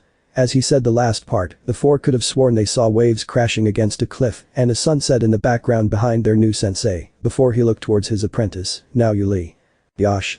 The older boy sprang up from his seat and smiled at the 4. I am Rock Lee. My hobby is training with Guy sensei. I hate people who are unnecessarily cruel to their enemies, and my dream is to prove that anyone can surpass a genius with enough hard work and become a splendid ninja that only fights with Taijutsu. At their surprised looks, he grinned sheepishly at them. My chakra coils are too stiff for me to manipulate chakra externally with ease. The most I can do with it is dispel genjutsu and the tree walking and water walking exercises. And you still became a shinobi. At Lee's nod, Naruto let out an impressed whistle and raised a fist at the boy. Man, Lee-san, that takes guts, Dadabeo. Thank you. The older boy's grin became more genuine as he met fists with the blonde. Your flames of youth shine brightly. He trailed off, chuckling as he realized he still didn't know the boy's name. Naruto could only join in his chuckling as the girls giggled behind him, and even Guy seemed to be holding back a laugh. I guess I'll go next then. He stood up, a foxy grin making its way to his face. The name's Uzumaki Naruto. In my free time I like practicing Fūinjutsu and hanging out with Hinata-chan, Ino-chan and Sakura-chan. I dislike arrogant pricks and anyone that hurts my loved ones, and he turned to look directly at his new sensei. I guess my dream aligns with yours, Guy sensei. Because I want to become a shinobi that would make my parents and ancestors proud. Guy and Lee's eyes were sparkling as Naruto told them his dream, and the man couldn't help but spring up from his seat when Naruto was done, putting a hand on one of his students' shoulders. Yosh. Naruto-kun, if that's what you want, I promise that I will do everything I can as your sensei to help your dream come true. And as your senpai Lee joined in, mirroring Guy, I promise I will help you every step of the way. And if I can't do that, I will run 1,000 laps around Konoha, on my hands, with a boulder tied to my back. Naruto couldn't hold back his bemused chuckles at Lee's incredible self-punishment, shaking his head as the 3 of them sat back down. Thanks you too. You're welcome, Naruto-kun. Guy gave him a thumbs up before turning his attention to the 3 girls. Now ladies, which one of you 3 will go next? After a quick exchange of looks and nods, Ino stood up with a grin. I'm Yamanaka Ino. I like gardening, hanging out with these 3, and making new poisons. Guy raised his eyebrows at that. He didn't expect something like that from a Yamanaka. I dislike liars and cheaters, and my dream is to create the first shinobi mental health program. She said, throwing a V sign at her new sensei and his apprentice. What a youthful dream, Ino-chan. Guy gave her his signature nice guy pose. I'm sure all of the Konoha shinobi forces would be most thankful for that. I think she already found her first 2 patients. Sakura giggled to herself as she stood up. I'll go next, sensei. At his grinning nod, she started. I'm Harino Sakura. I like studying, learning new jutsu and hanging out with my friends. I dislike bullies and idiots, and my dream is to surpass Tsunade's Sama of the Sannin. Ai's eyebrows disappeared under his bowl-cut bangs at Sakura's proclamation. That's a very big goal you set for yourself, Sakura-chan. A grin slowly rose on his face, one I have no doubt you'll be able to achieve if you give it your all. A shine went off on his teeth, and the four newly graduates could have sworn they heard the sound of waves crashing against a cliff. Let your flames of youth roar as you reach towards your goal. As Sakura sat down with a confused giggle, Hinata stood up with a small smile. I'm Heike Hinata. I like pressing flowers and sparring and hanging out with my friends and sister. I dislike power-hungry old men and traitors, and my dream is to see my clan united again. Ai sprung up and grinned at his four new students, with Lee following his lead. He already knew when the Hokage assigned him this team he would be keeping them, no test needed, and their dreams just cemented that decision. An orphan boy that wanted to make his fallen parents proud, a clan heiress that wanted to help their shinobi forces as a whole, a civilian-born girl that wanted to surpass one of the village's legendary sannin, and another clan heiress that wanted to see her clan stronger and stand as one. Thank you, Hokage-sama. He thought to himself as he looked at the four. Yosh. Now that we know each other, I need you to do something before I can start properly training you. He gestured towards the boulders at the forest's edge. I want you to unleash everything you safely can against these four rocks. What you can't, like to jutsu for example, I want you to show me before you start. That should give us a good idea of what you can do and where to start with your training.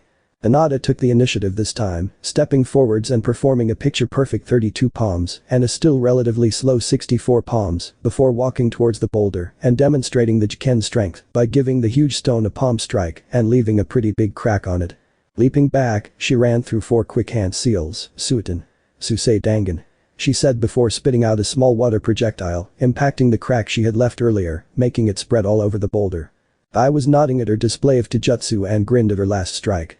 Simply marvelous, Hinata-chan.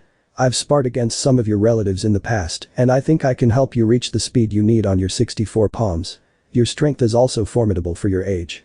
I wasn't expecting you to know any elemental jutsu though. That's our Hinata-chan for you, Guy-sensei. She doesn't look it, but she packs quite the punch. Naruto grinned hugely at his childhood friend, prompting a small blush from her. I'll say. He heard Kurama's voice in his mind. I can still feel that strike from your last spar with her. Thank you, Guy-sensei. She gave the exuberant man a small smile and walked back towards her friends, receiving congratulatory hugs from all three of them. I'll go next then. Ino said brightly as she stepped forward. She demonstrated a pretty advanced set of katas from the Academy standard style before running through a set of hand seals. Raiten. Reikik. 5 lightning balls appeared around her and shot towards her own boulder, easily drilling into it until they disappeared. Then, once all 5 lightning spheres had dispelled, she took some senbon and a couple of vials filled with liquid from the pouch on her leg. Uncorking the vials and dipping the senbon on whatever was inside them, she proceeded to launch the weaponized needles into the holes her jutsu had opened in the boulder. Very good, Ino-chan. Their boisterous sensei was still grinning. You have a good mastery over the academy style. I can help you build upon it for a more specialized style. Your marksmanship is higher than average too, and your reikik packed a good punch. I'll have to ask my eternal rival for some other Raiten jutsu to teach you. He put a hand to his mouth with a thoughtful smile. I have to ask though, what did you dip your senbon in? Oh. That was a paralysis poison I made with daddy's help. The blonde grinned back. It takes about a minute for it to fully paralyze someone, but the first injection puts the part it hits out of commission in a couple of seconds. Gosh. What a useful tool. As Ino made her way back to the rest of the team, he turned back to them. Which one of you next, Naruto-kun, Sakura-chan? Naruto turned towards his pink-haired friend. Want to go?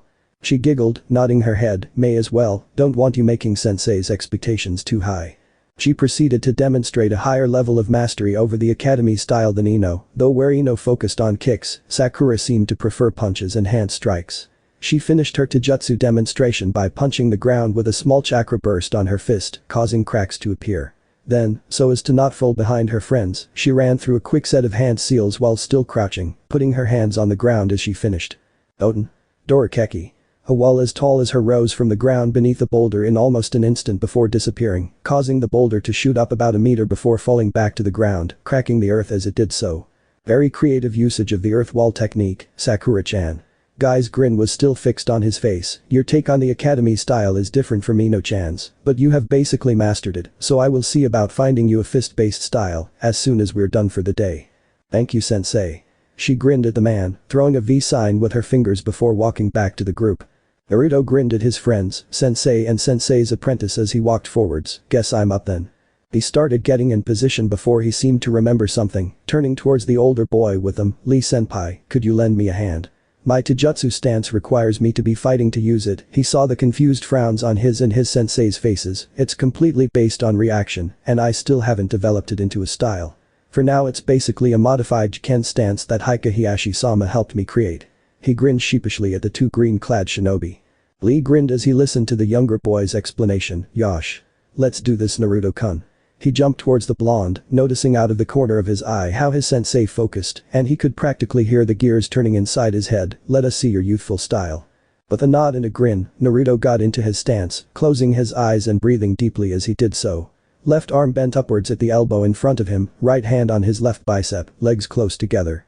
While his students got into their stances and prepared for a quick spar, Guy took a second himself to study the younger one's stance, tense legs to dodge at a moment's notice. His hands are placed in such a way he can block quickly from the front and both sides. Right side seems unprotected, but the tensed bicep shows otherwise. He narrowed his eyes, but his grin widened. Yosh. What a youthful style Naruto-kun's creating. It could be very powerful once it's complete. Lee quickly took in his new friend's stance, looking for the best direction to attack from, and then he blitzed forward, a green blur across the clearing. Fast. Naruto's eyes widened as he narrowly dodged Lee's punch, his feet snapping back into position without even thinking, his left hand moving forwards to push against the older boy's back. Except he never made contact, Lee rolling across the ground before shooting forwards with a right punch that Naruto parried to the side using Lee's own strength in his favor, after which he reached out with his left hand for a strike, which Lee caught by the wrist in his own hand. Blocked like that, their fight moved from arms to legs, Lee lashing out with a kick that Naruto blocked with a chakra-reinforced knee before sending the attached foot forward, making Lee let go to open some space between them, giving both of them time to get back into their stances.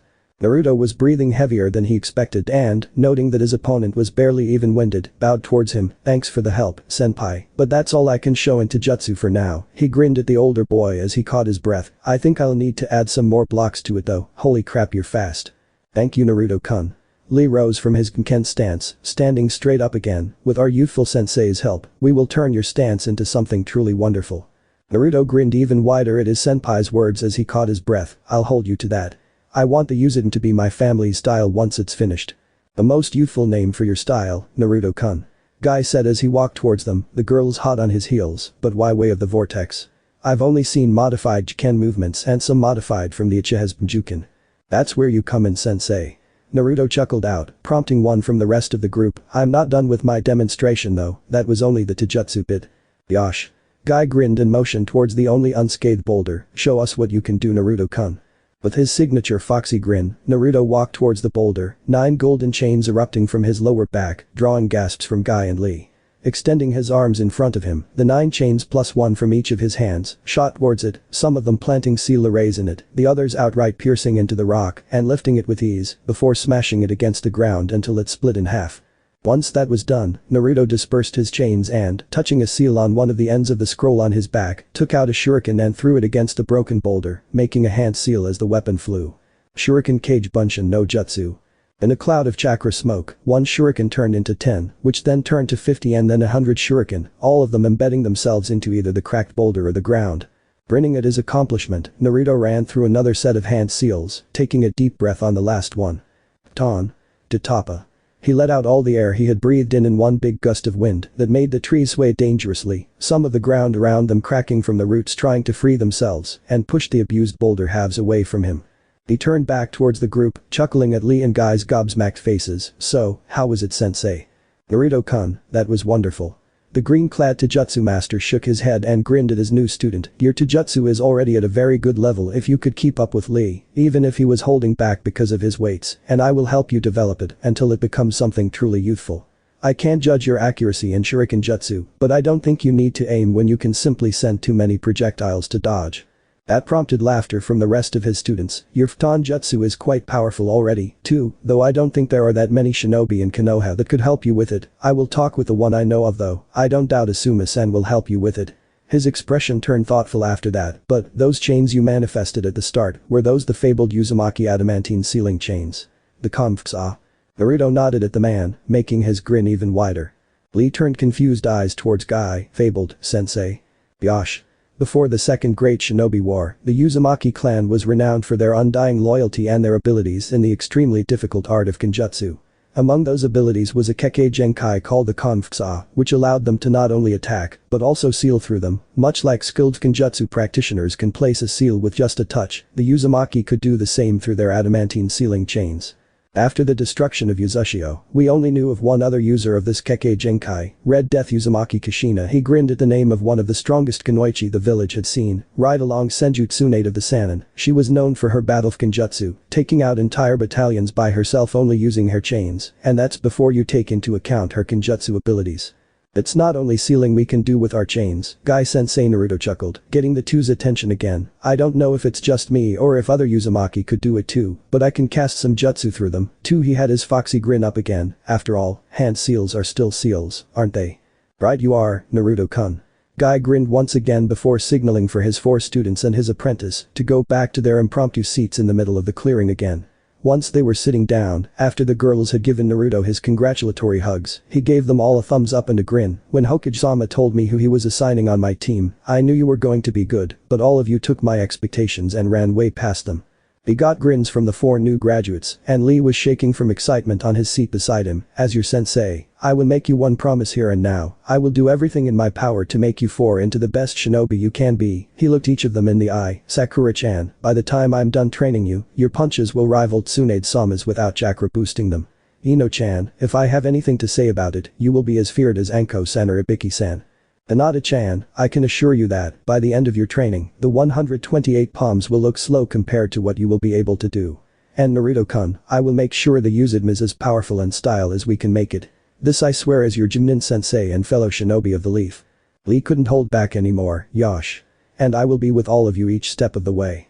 He sprung up from his seat. I will help you all spar and practice when Guy-sensei needs to focus on one of you exclusively for something, and teach you what I have learned during the extra year of training I have had. He was getting so pumped he was outgaining Guy, and if I can't do that, I will run 10,000 laps around Konoha with a boulder tied to each of my limbs. As strange and extreme as Lee was, the 4 friends couldn't deny his earnestness towards helping them was heartwarming. Well said, my youthful apprentice. Guy was crying tears of joy at Lee's declaration. Now you 4, you are free for what's left of today to do as you please, but starting tomorrow we will meet here every day at 7 in the morning to start your training, and after that we will go to the Hokage Tower to get a mission. Hi, Guy-sensei. The 4 cried out with a grin. Then you're free to go about your day, my cute little students. Ah, Naruto-kun. Sarutobi smiled and leant back on his chair as his favorite orphan made his way into his office. How did you find your Junin-sensei? He's great. Naruto grinned at his Jiji, before turning a bit sheepish, a bit eccentric though. The old monkey let out a deep laugh at that understatement of the century. Naruto-kun, he said between chuckles. Guy-kun has been as energetic as he is since shortly after he graduated from the academy, but I can assure you, there are very few shinobi that can surpass him in physical power and skill. But there's something more important we should discuss right now. The Hokage paused for as he stood up and walked towards one of the shelves in the office. Channeling chakra into a specific scroll with the kanji for fire inscribed in red on it. Before Naruto's wide-eyed gaze, a vault opened on the wall beside the shelf. It was filled with jutsu scrolls, documents, weapons, armors. And as if that wasn't enough, the walls were covered by hundreds of what he recognized as extremely powerful and complex storage sealing arrays. Making his way inside, Hiruzen picked up a folder of documents with the red Uzumaki whirlpool on the cover and a charm from among the multitude of invaluable items. With that done, he walked out and the vault sealed itself once again, every trace of it even existing vanishing. The wizened leader took his seat behind his desk again and slid the items towards Naruto, who slowly opened the folder. Since you're now officially a genin, Naruto-kun, and with that an adult in the eyes of the law, I think it's about time I gave you the rest of your heritage. He let out a small, satisfied sigh at the look of wonder on Naruto's face as he went through the documents and pictures. The Uzumaki helped found Konoha and were close with the Senju. So when the village was built they were given a clan compound neighboring the Senju one. He got a soft look on his eyes. The charm is the key for your parents' home in it. Naruto slowly, almost reverently picked up charm in front of him. It was the red Uzumaki whirlpool with a yellow lightning bolt going through it. Pocketing them, he turned to look towards the Hokage. Can I tell my team about this? Hiruzen chuckled. Because of your bloodline, I see no reason to tell you not to. Just make sure they don't know who your parents are yet. He smiled slyly at the blonde. If you were to make Chiknin, though. Naruto got a determined glint in his eye, making the old man inwardly grin, before standing up and bowing towards his grandfather figure. Understood, Jiji. I'll go see if I can get some help and move in today. And with that he shot out of the office, leaving a chuckling Hokage behind. Naruto ran back towards his team's training grounds, grinning at seeing his new sensei and senpai training there. "Guy sensei, Lee senpai." He called out to them. The two green-clad shinobi halted their one-armed handstand push-ups at the sound of the blonde's voice, turning towards him. Seeing as the boy approached them, Guy gave a push with his arm, somersaulting through the air and coming to a stand as his student stopped in front of him and his apprentice, Naruto-kun. "What brings you back here?" Naruto exchanged a quick fist bump with Lee before turning towards his teacher. "I wanted to ask you too, if you could help me with something." "Of course. What do you need help with, my youthful student?" He showed them the folder. "Hokage decided to give me access to the Uzumaki compound, since I'm legally an adult now. Do you think you could help me move in?" Quickly reading through the file, Guy closed it and handed it back to Naruto before exchanging a glance with Lee, who was nodding eagerly at him. "Yosh. We will help you, Naruto-kun, lead the way." "Awesome." He grinned at the two, before taking a slip of paper and a pen from his pocket, quickly scribbling something down and passed it to Lee. "That's my address, could you head there first? I want to go fetch the girls and see if they can help too, Dadabeo." "Good idea, Naruto-kun." Lee gave his new friend a thumbs up and turned towards his sensei. "Guy sensei, we could make this a bonding activity with the team if they accept." "An astute point, my youthful apprentice." Guy gave a nod towards Naruto. "Don't worry, Naruto-kun, we will go and wait at your current home." "Thanks a bunch, Guy sensei, Lee senpai." Naruto gave them a grin and a bow before turning around and racing off, Guy and Lee following his example and starting towards the blonde's place. "Okay, the closest from here is Hinata-chan's place," Naruto thought as he ran towards the streets of Konoha, waving to the people, shinobi and civilians alike, who called out greetings to him. Since he started making seals and studying Fūinjutsu under Jiraiya, Naruto's standing inside the village had risen a lot. Now, instead of the funny looks and the few glares he would get as a child, he would get smiles, nods of respect, and even some discounts from the store owners he had helped out with his seals in the past. As he saw the gates of the Hika compound, he started to slow down from his sprint to a calm jog, coming to a stop in front of the guard on duty. "Good afternoon, Hika-san." He bowed towards him. "Uzumaki-san, it's always a pleasure." The guard returned his bow, the man's face as impassive as most Hikas were. "I'm guessing you're looking for Hinata-sama." At the boy's nod, he gestured towards the dojo. "She and Hanabi-sama are sparring right now, go right ahead." "Thank you, Hika-san, have a good day." He nodded to the guard once again and made his way towards the head's dojo, knocking softly on the door. "It's open." His friend's soft voice called out from inside, getting a small smile from him as he slid open the door and made his way inside, getting a beaming smile from both girls inside. "Naruto-kun." "Hi Hinata-chan, Hanabi-chan." He walked over to his friend and gave her a hug, giving her little sister a head pat in greeting, prompting a small blush from the younger girl and a giggle from the brunette. "Are you too busy?" "We just finished training." "Actually," she giggled out as her sister pouted. "Why do you ask? Did you have something in mind?" As he passed her the folder, Hinata sat down on the floor so Hanabi could look too, as Naruto told them about his meeting with the Hokage. "So, I was hoping you could help me move and see my new place." "You too, of course, Hanabi-chan." Hinata beamed up at him. "Oh, Naruto-kun, of course we'll help you." She stood up and gave him another hug, tighter this time. She was so happy for her friend crush. "Just give us a bit to shower and freshen up, and we will see you at your apartment." Hanabi nodded from beside her, smiling up at him. He gave them both his foxy grin. "Thanks you too, I will see you there. I still have to see if Sakura-chan and Ino-chan can help too." He gave them both a hug this time, sneaking a quick kiss on the cheek for Hinata, and ran out of the dojo, giving them both a wave as he went. Hanabi giggled as her sister got an atomic blush, a dopey smile on her face after Naruto's kiss, before grabbing her hand and dragging her along towards their house so they could go shower. Back with Naruto, he waved at the Hika guard as he ran out of the compound towards the next house. Next up is Ino-chan's. Quickly reaching the Yamanaka flower shop, he slowed to a walk and made his way inside, the bell over the door chiming and catching Ino's attention, who was behind the counter. "Naruto-kun. What brings you here?" She vaulted over the table and rushed to give him a hug, which was happily returned. Once again, Naruto passed forward the folder and explained, getting an excited squeal from his blonde friend and another crushing hug. "Of course I'll help you." "Awesome, Dadabeo." He picked her up and spun her around, getting delighted laughter from her before putting her down. "Wait for me at my place. I still have to go fetch Sakura-chan."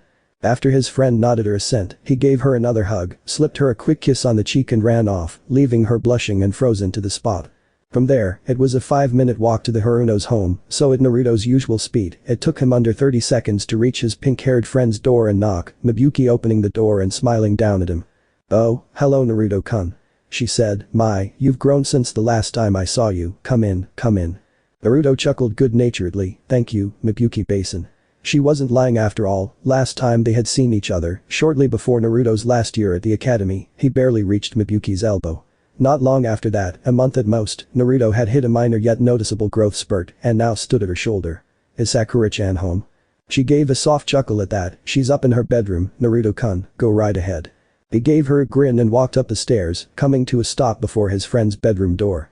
It was easy to tell, considering it was the only one with cherry blossom petals painted on it. With a small smile, he knocked, getting in its open from inside. Knowing Sakura's strength, and deciding that caution was the better part of valor, he made his way inside with his eyes closed, getting a giggle from his friend, who promptly got up and hugged him. Only as a way of showing him she was decent, of course.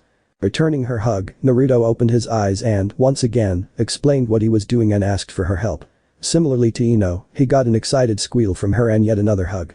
As if I wouldn't help you. Let's go tell my mom so we can get going. Giving her a quick kiss on the cheek, he stepped back from the hug and took the now blushing girl's hand, pulling her towards the stairs and the first floor. After explaining the situation to Mibuyuki, they quickly made their way from Sakura's home towards Naruto's place, finding their friends and sensei waiting for them there.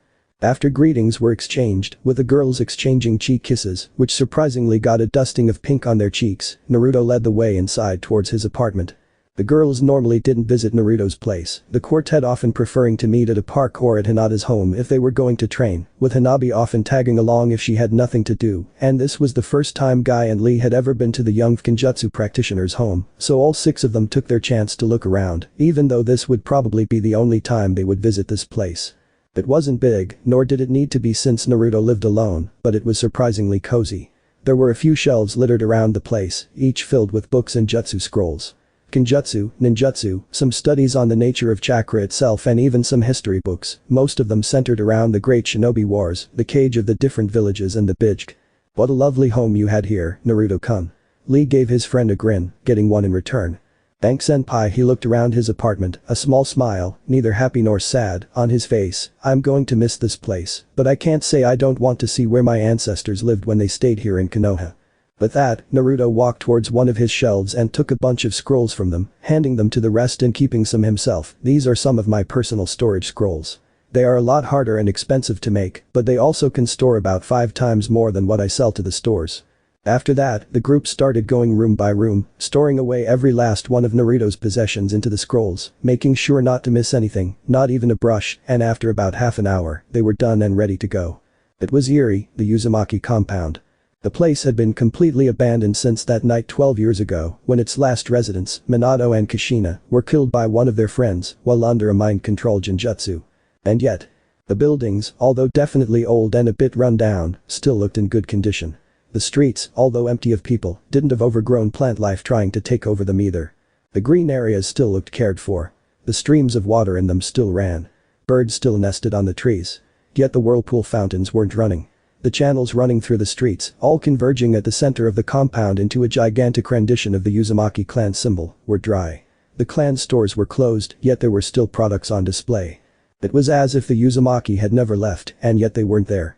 Like the whole clan had simply left one day and just never returned. Can you imagine? Naruto said softly. Softer than any of them, including the girls, had ever heard him speak. Can you imagine how this place would have been, back when my family were still alive? He stood there, doing just that. Imagining the streets filled with his clansmen, children laughing and running everywhere, clerks calling out their merchandise, shinobi training or meditating in the parks, the fountains in their full glory, and the Uzumaki whirlpool filled with water, his relatives, his family, sitting around, chatting, laughing, living. He didn't even notice as tears started to flow freely from his eyes, the thoughts of a life that was not to be filling his mind. The girls wrapped their arms around him, his new friend, and his sensei put their hands on his shoulders as they all just stood there, giving him time to calm his thoughts. I'm so sorry Naruto-kun, he heard Kurama's voice. It was not your fault, Kurama-bachan, he thought back to her. We both know my parents didn't blame you, and neither do I. He felt her hugging him, even though she was still inside the seal, felt her head settle on top of his, and could hear the beating of her heart against his ear. Wait a minute, could you please not marshmallow me? He let out a watery chuckle as he heard her giggles inside his head. As they heard his chuckle, Guy and Lee squeezed his shoulders, and the girls took a step back. Naruto took a deep breath, getting his thoughts and tears under control, and gave them all a smile and a nod before making one of his favorite hand seals, Tajikage Bunshin no Jutsu. With a cloud of chakra smoke, 50 clones appeared in front of him. Okay you lot, go over everything in the compound and check how strong the seals are and if any need repairs or just turning back on. As one, the clones ran off, following his instructions as the original and his companions made their way towards Naruto's new home and went wide-eyed once they found it. It was a big house, easily on par with the Hika's head house, and you could see the Senju Manor close behind it. The doors were made of solid wood, the red Uzumaki whirlpool inlet right on the middle. Seeing a small indent below the handle, Naruto placed the charm on it and pulsed some of his chakra and jerked back when he felt as the house itself pulsed chakra back at him. It was warm, chaotic, yet inviting. It was just like he knew his family was.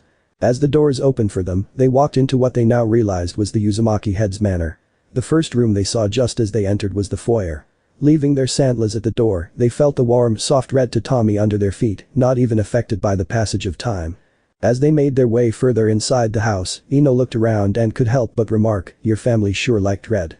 That got a chuckle from Naruto. It was the clan's color. He nodded at her, before sheepishly running a hand through his hair. "Honestly, from what I know I'm a rarity among Uzumaki." He got some confused looks from Lee and the girls, but a chuckle from Guy, so he explained, Uzumaki were usually recognized because of their straight deep red hair. The whole group couldn't contain their laughter at that, Naruto included. After a while, the blonde, both to expedite their work and make sure there was nothing of his parents that could give away the secret, decided to make 5 more clones and send them ahead of the 6 of them. Instead of going towards the upper floors, where some of his clones had rushed, Naruto managed to convince his friends and sensei to go into the backyard instead. Small streams ran throughout the manor's patio, passing through pools that made them whirlpool before continuing on. The grass around them was soft, there were trees growing on the edges near a walled-off area and the stairs on the other side of the patio, leading into the Senju Manor which sat immobile and eternal, strong as the tree Senju Hashirama was famous for, waiting for its rightful owner to come back home. The ground was oddly warm, but checking what was behind the walled-off area gave them the reason and had them all smiling. The Uzumaki Senju Manor, as they supposed was more fitting to call it since they shared the grounds, had a private onsen that seemed big enough for their whole class to sit in comfortably and then some. They definitely would be putting the place to good use after their training sessions. "Sensei, what would you say to coming here once we're done every day?" Naruto asked as they made their way back inside. I hummed thoughtfully, rolling the idea around in his head. "I don't see why not. It's close to the Hokage Tower, so it wouldn't take long to come here after we finished our daily missions, and the warm waters of the onsen would help with sore muscles." After training he turned towards his student with a grin and gave him a thumbs up. "What a youthful idea, Naruto-kun. And thank you for opening the doors of your home to us." Once inside, they continued exploring the manor, with Naruto's clones having already dispelled, showing him where they hid everything that could reveal his parents' identities to his teammates. They spent a couple of hours putting Naruto's furniture in place and making sure everything was perfect, slowly turning the empty manor into a home once more. Once they were done, Naruto and Ino made their way into the kitchen while the rest set the table. "So, what should we make?" the boy asked as he pulled out a couple of cooking knives from the drawers. Ino hummed thoughtfully, tapping her cheek with her index finger. "I could go for some miso soup." "Miso soup it is then." Naruto grinned at her as he walked towards the pantry, calling out towards the dining room, "Any preference for the broth?" "We're having miso soup." "Why not kelp and sardines?" Guy's voice came back through the door. "It's balanced and filling that way." "I'm with sensei on that one, Naruto-kun." Sakura chimed in. "Got it." Naruto chuckled as he took out the kelp and the sardines as Ino put a water-filled pot on the counter. He handed her the kelp to put in and put the sardines on the counter while he went back to the pantry, taking out the miso paste, some carrots, a couple of onions and some potatoes, then went to the fridge and got out some clams. Going back to Ino, he put the things down on the counter, put the sardines in the pot alongside the kelp, and got out a couple of knives so he and Ino could cut up the rest of the ingredients. They peeled the potatoes and cut them in cubes and cut the carrots and onions into shavings and opened the clams. They put their kelp and sardine broth on the stove and put the cut down ingredients and the opened clams in. As they set the broth to boil, Naruto went back to the pantry and took out an eggplant, a couple of eggs, some shiitake mushrooms and a couple of leeks. He cut the eggplant in 6 while Ino sliced the leeks, then cracked open the eggs and added everything to the boiling broth. With that done, they took out 7 bowls and waited for their soup to finish boiling. Once served, they put a spoonful of miso paste on each bowl and started taking them out. They set the bowls with the clams in front of Guy and Lee, and the ones with most of the eggs in front of Sakura, Hinata and Hanabi, while their own bowls had most of the leeks. "Itadakimasu." Guy and Lee's eyes went starry as they ate their first warm spoonful. "Naruto-kun, Ino-chan. This soup is excellent." The older of the two said, taking another spoonful. "The vegetables are tender and the eggplant almost melts in your mouth." He picked up his chopsticks and took out the clam from its shell, and the clams got cooked to perfection.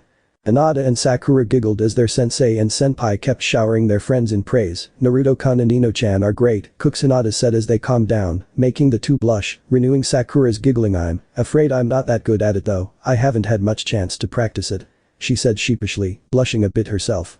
Sakura took a deep breath to try and calm down her own giggling. God, these three are adorable. I'm not bad myself, but compared to Ino-chan and Naruto-kun, I'm not very skilled, she admitted, her giggling having mostly subsided.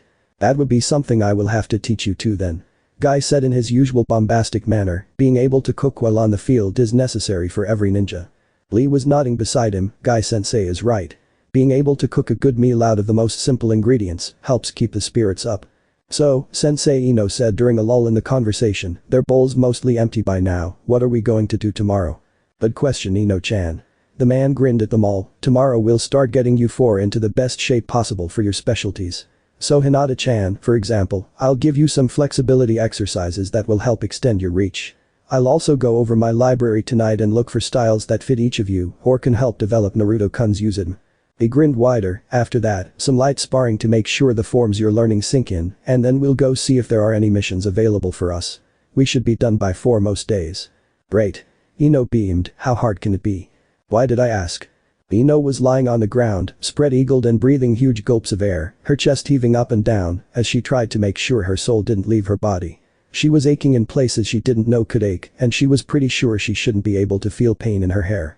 Looking around, Hinata and Sakura were in pretty much the same state as her, and she was suddenly thankful her face was as red as it was, so it could hide her blush as she caught Hinata's developments jiggling under her kimono as she breathed. She had to do a double take as her eyes raked over her fellow blonde. What the hell, Naruto-kun? The boy was standing, his hands on his knees and breathing slightly heavier, with some beads of sweat on his brow and his shirt sticking a bit to his body, but other than that he didn't look fazed by their sensei's hellish training at all. And he had the gall to grin foxily at her. I have more stamina in one finger than most people have in their whole lives, Ino-chan. He told her as he stood upright again, his breath regained. He lifted the hem of his shirt to dry his brow, making his friends blush as he gave them a small show of his developed physique. And the seal on his stomach. "Na, Naruto-kun?" Sakura stammered through her blush. "What is that?" she asked, pointing towards the ink markings on the boy's belly. Naruto exchanged a glance with Guy, signaling towards Lee with his eyes, asking the man, can I trust him to keep it a secret? With just that look. At his sensei's nod, Naruto released a sigh and nodded as well, signaling for the 3 girls to come closer as Guy waved for Lee to do the same. Naruto called forth 4 chakra chains and sent them in cross around them as they sat down, putting down privacy seals on the ground so they couldn't be overheard. Once that was done and tested with Guy's help, the blonde boy took a deep breath and said, does the word Jinchuriki mean anything to any of you? The 4 not in the know looked at each other, a quick glance towards their sensei, confirming he knew what Naruto was talking about. One after another, they shook their heads, the word being unfamiliar to all of them.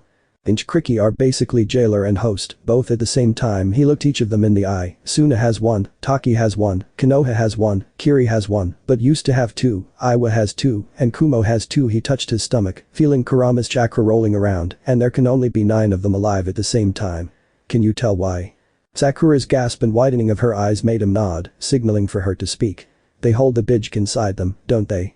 Exactly, Naruto said, making a hand seal and channeling some of his chakra. We serve as the containers for each of the Bijk. A small cloud of chakra smoke caught all of their attention, even Guy's. And Konoha's Jinchuriki holds the most powerful of them all. A high-pitched female voice came from inside the cloud, revealing a small red-furred fox with long ears and 9 tails sitting on Naruto's shoulder, the Kikbi no Kitsune. There was a deep silence as they all looked wide-eyed at the small fox, until a squeal of kawaii from all 3 of the girls obliterated it as they launched themselves towards her, cuddling the tiny Bijk as if their lives depended on it. Giggling, Kurama tickled the girls' noses with her tails. Girls, if you could let go of me so Naruto-kun, and I can continue the explanation. Her giggles turned into outright laughter at the disappointed groans from her host's friends. Once the girls released her, and she got back to her seat on Naruto's shoulder, she proceeded to tell them what happened that night 12 years ago, both what she could remember clearly and what she had pieced up over the years as she waited for Naruto to be able to make contact with her. By the time she was done, the 3 girls had tears running down their cheeks, while Guy and Lee loudly sobbed about how youthful she was and how unyouthful the man that put her under the Jinjutsu had to be to attack a newborn. Once they had calmed down, Kurama bid them goodbye and dismissed herself back to the seal. Well, that went well. Naruto chuckled inwardly, yeah, couldn't have gone much better than that, honestly. As he sensed Kurama going back to sleep, he turned towards the still sniffling Lee. Yo, Lee-senpai. You use weights on your legs, right? Yes, Naruto-kun. The boy got his emotions under control as his cowhide spoke to him. Why do you ask? Hand me your leg warmers and leave the weights out, I'm gonna make you something. He tossed the older boy a kunai and a vial as he passed him the now empty leg warmers. Fill about half of that with blood, please. It will make this even better. Once the boy passed him back the now filled vial, Naruto took out a brush from his giant scroll and turned the leg warmers inside out. That done, he dipped it into Lee's blood, making sure the coat was even, and then quickly started inscribing a set of seals onto the cloth and channeled a smidge of his chakra onto them to make sure they settled, repeating the same process with the other leg warmer. Once they were both ready, he turned them both back and passed them back to Lee. Don't put the weights back on, he said, reinforce your legs with chakra now. Lee exchanged a glance with Guy and shrugged, doing as asked. As his chakra flowed through his legs, he felt his leg warmers heat up for a second before they became slightly heavier than they had been with his weights on. Naruto-kun, what did you do? The blonde grinned at him. I just gave you the most advanced version of my gravity-based weighted clothing. Seal, he gestured towards his senpai's legs as the boy stood up and started to bounce in place. The seals basically detect how much you should be able to manage and go slightly over that, so they are always at the perfect spot for training, and they detect intent, so if you want them to be as light as possible, you just have to think about that, and the seals will do the rest. What a youthful training aid, Naruto-kun. Guy gave him a thumbs up and a grin. Would I be right in guessing these are the same kind of seals they sell at Higurashi's in their clothing? Yup, same seals, Naruto nodded at him. The ones I gave Lee haven't reached the market yet though. I'm still working on being able to inscribe them by touch. Thank you so much, Naruto-kun. Lee almost shouted as got a feeling for his new weights, handing the metal ones back to Guy. Your gift will help make my flames of youth burn brighter than ever. Now, my cute little students. Guy said as he pocketed the weights and Lee came to a stop beside him. Let's go to the Hokage Tower and see what missions are available today. Ah, Team 9, the old military leader of Konoha said from behind the desk. I'm guessing you're here for your first mission. Yes, Hokage-sama. Guy said, what's available for today? Well. Hiruzen looked over some scrolls. Ichika Hikaru needs some help with moving, the Inyazuka dogs need walking, Inyazuka Hana has requested some assistance for the veterinary through all this, he noted with amusement, the growing disbelief on the new Genin's faces, and of course, Madame Shijimi's cat Tora has escaped once again. I hummed, nodding, considering my team's abilities, I think we would help Hikaru-san the most. Wait, Guy-sensei, you mean those missions are normal? Sakura asked the man, her face still disbelieving. Ah, yes, Sakura-chan, they are. When a Genin team is first starting out, they are given D-rank missions, which are all similar to these, to help them adjust to the life of shinobi. He smiled kindly down at her. I know they sound like chores, and more often than not they really are, but they also help you with your training and teamwork. Daikun is right, the Hokage nodded as he handed the Taijutsu master the mission scroll. Other than some of the missions the shinobi themselves post, like the current Inyazuka missions, D-ranks are mostly helping around the village, so they should be simple calm missions to help you get used to the protocol you will have to follow going forward. However, this doesn't mean you can't use them for training. Weeding a garden can be great for learning the kind of plants you could make use of in the field, for example. By your leave, Hokage-sama, we will go do our mission then. Guy said, bowing towards the old man. Let's go, my students. It shouldn't take us too long. Hi sensei. Once they were outside, Naruto took off running towards his home, calling over his shoulder, I'll go fetch my heavy-duty storage scrolls. Wonderful idea, Naruto-kun. Guy said as he sprinted towards him, handing him a slip of paper. This is the address of Hikaru-san's current home, we will meet you there. Got it, sensei. Reaching his new home, Naruto made a beeline towards his workroom and picked up 12 of his advanced storage scrolls, only making a stop by the kitchen to take out some bottles of water. Reaching the address, he found his team waiting for him alongside a woman around Guy's age, with long brown hair and soft green eyes. Ah, Naruto-kun, that was fast.